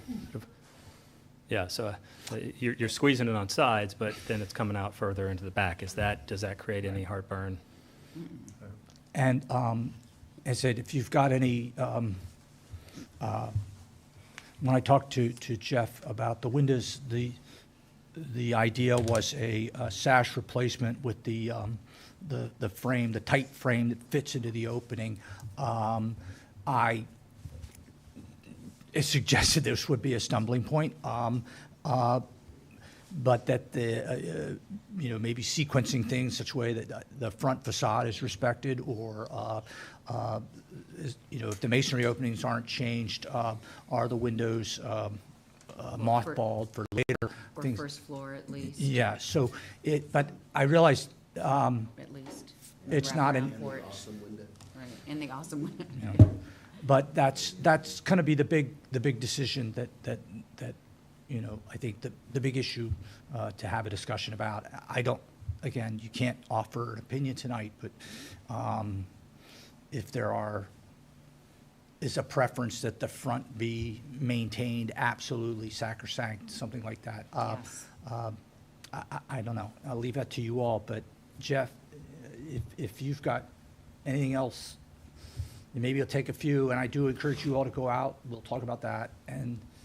But is anything else they can answer for you? Yeah, so the feedback has been very helpful. I guess I would, let me sort of take one more run perhaps at this design and ask, I'm hearing the feedback around, I'm very much hearing sort of loud and clear, hey, perhaps better to scrape off part of the rear of the house. A little worried about maybe cost implications there, but perhaps better to do that and do, even if it results in sort of, a larger addition, so to speak, in the rear.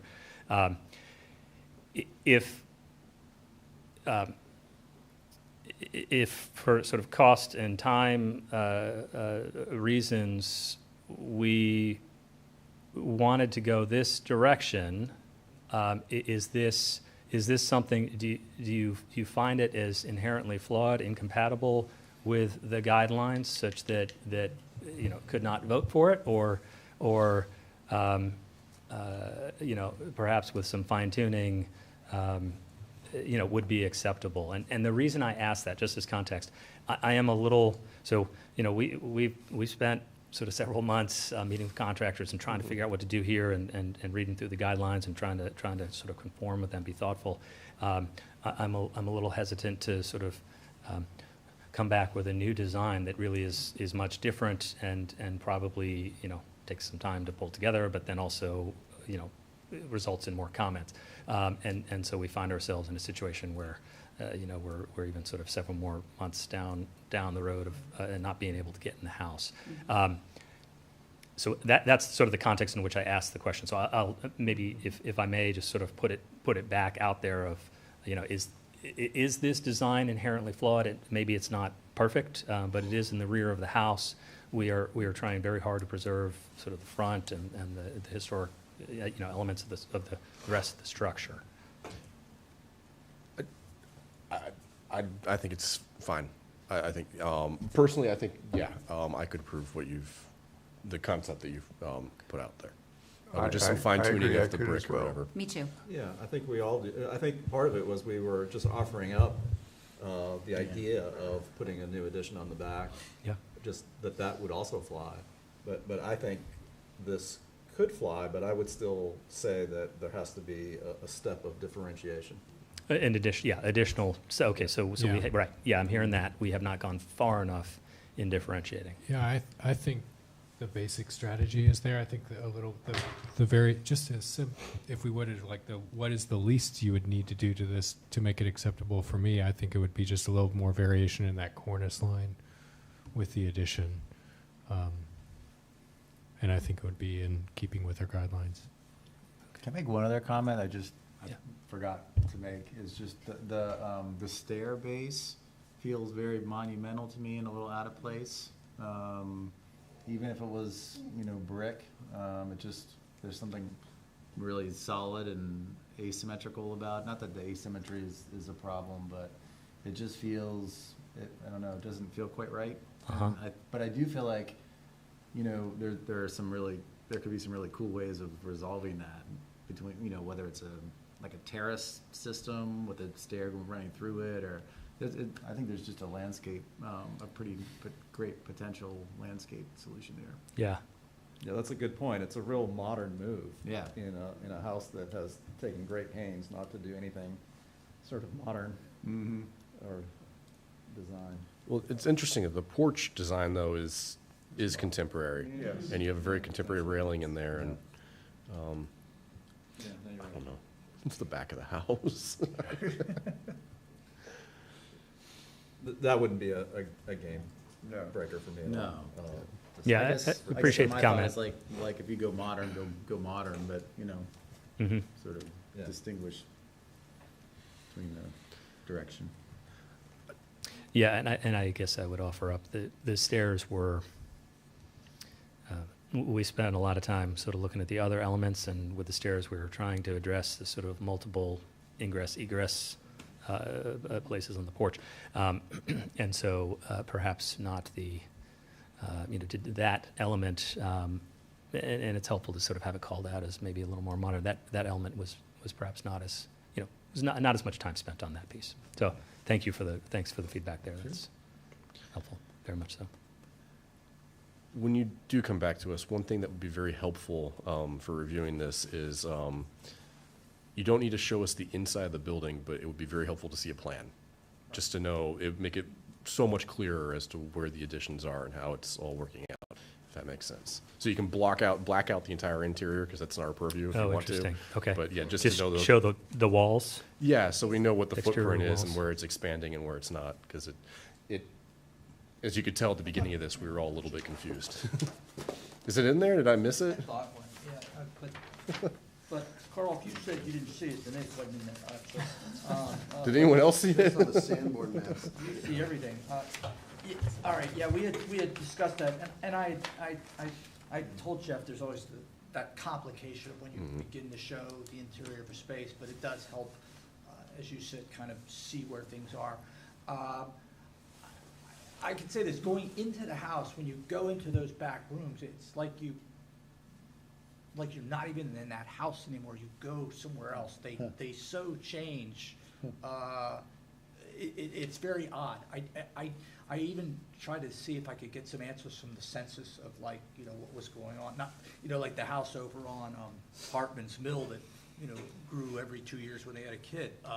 But I couldn't really determine what may have caused those changes. But it's worth going and seeing, and in the backyard, it's like a full football field back there. So it's I don't know. In some ways, I would suggest to Jeff, put a double wide in the back, live in that, and while you work on this thing for the next 30 years. But yes, I'll have a plan. All right. All right. Do we approve double wides? Is any other things? that could be Submersible. Perhaps just one brief sort of extension of the previous question. When we start perhaps looking at taking off that very rear portion,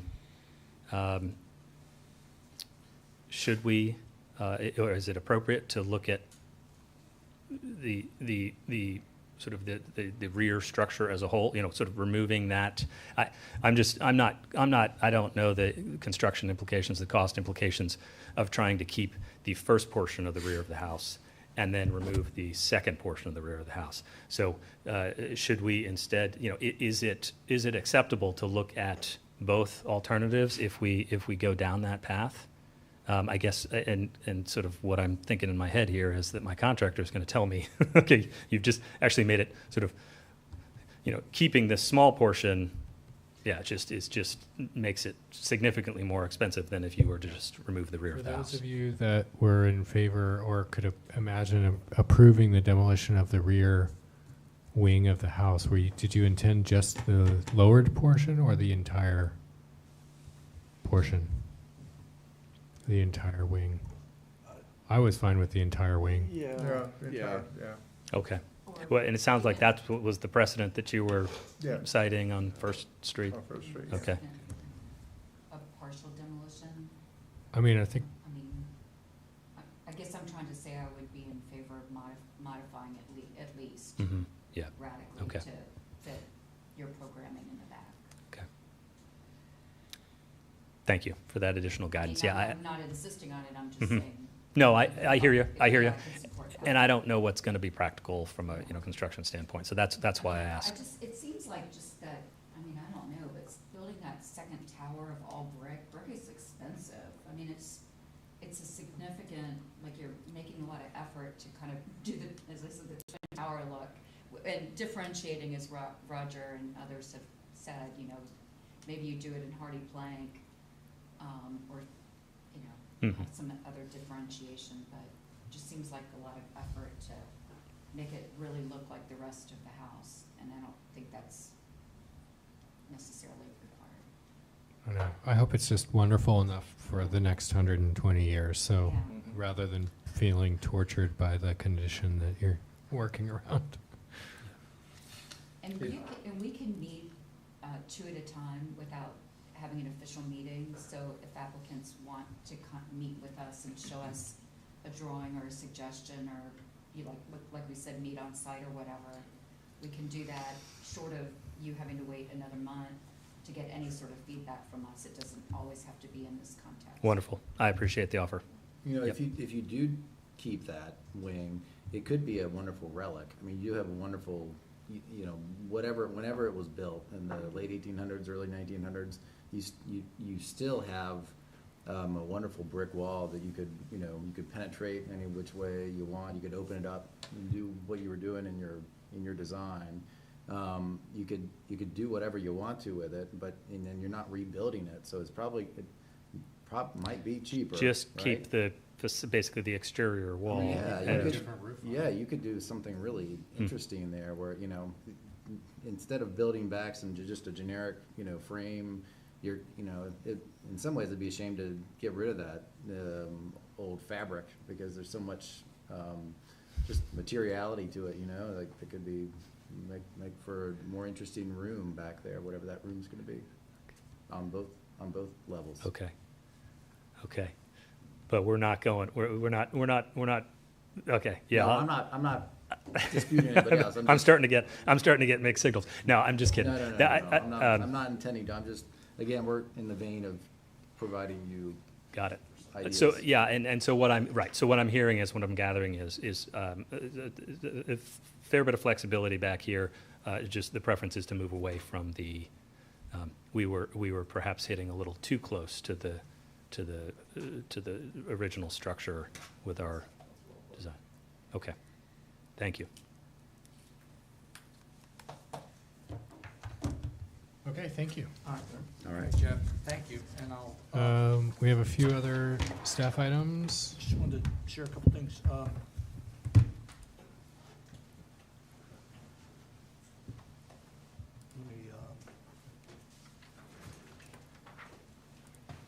So, just to piggyback on, so yes, I'm preparing the annual report on our CLG. Carl, thank you for your email today. And I think, Brecht, you're the last in line, really, if you've got. I need to get you some and, hours. And, Yep. And I think moving forward, I'll find a way to say, you know, all right, we're gonna all go to James's house and eat pizza and watch a video about restoring houses or something. So we all get it together. We're all on the same page.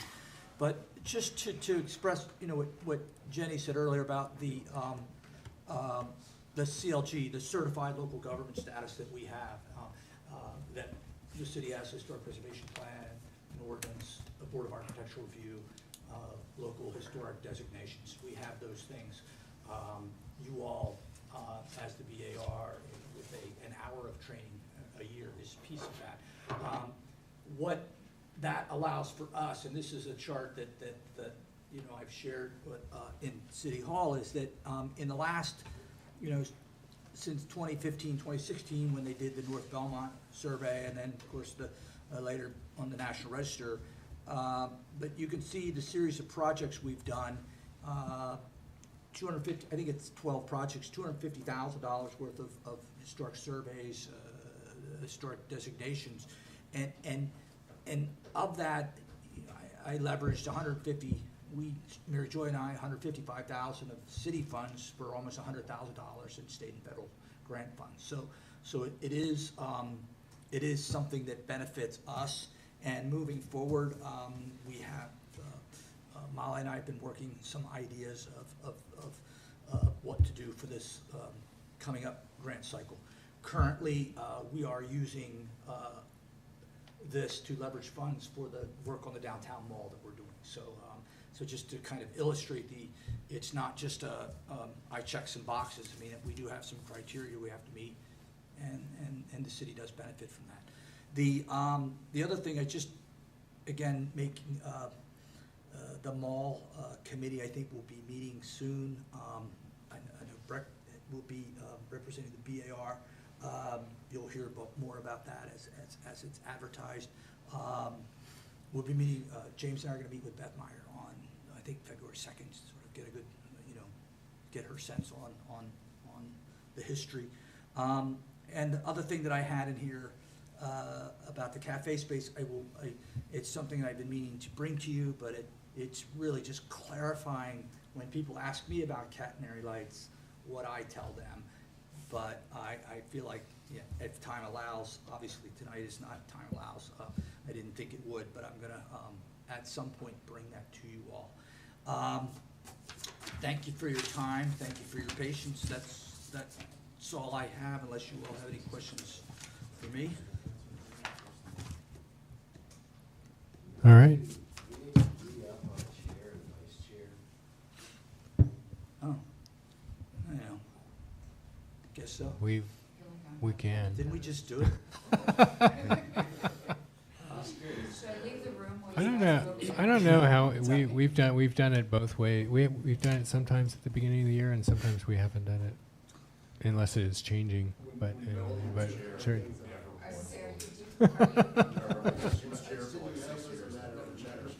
So we still have a vacancy, but this group is pretty, you're all pretty solid for foreseeable future. But yes, we still need, yeah, but there is, a vacancy for a owner of a commercial property or owner of a business within a historic district. So be helpful if we could find someone interested in that. And I said earlier, we had funds allocated for review and update of our design guidelines, but with the zoning rewrite, sort of put a pause on that until we determine what comes out of that process. First part of that process will be, draft is coming out, I think, at the end of the month. That'll be actually all the good stuff, the use categories, the zoning districts, the form and setback and all that. Then it will be, I think they get into some details like parking requirements, lighting requirements. Those will come in a month later, and then it's all administrative stuff after that. So, okay. Something to look at very soon. Thank you. Well, if you can be our eyes and ears and kick us in the butt when we need to show up. There's going to be a series of open houses next month. Yes. Yeah.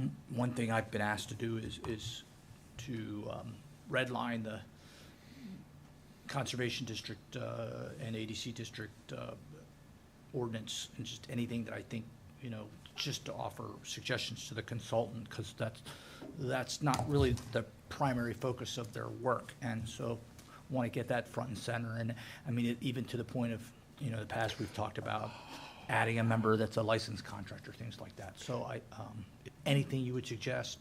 The Conservation District, we only have 30 days because Kathy Galvin thought it was, I think she was trying to make it more streamlined for the applicants, but what it means is that we cannot, if an applicant doesn't show up for their Conservation District hearing, we can't defer it. We have to vote. So that needs to move back to being 60 days.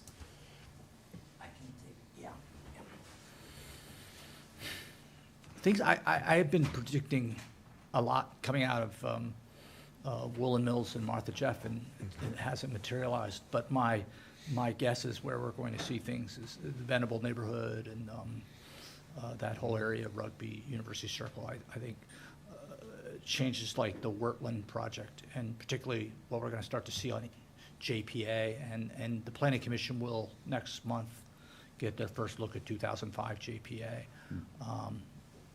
So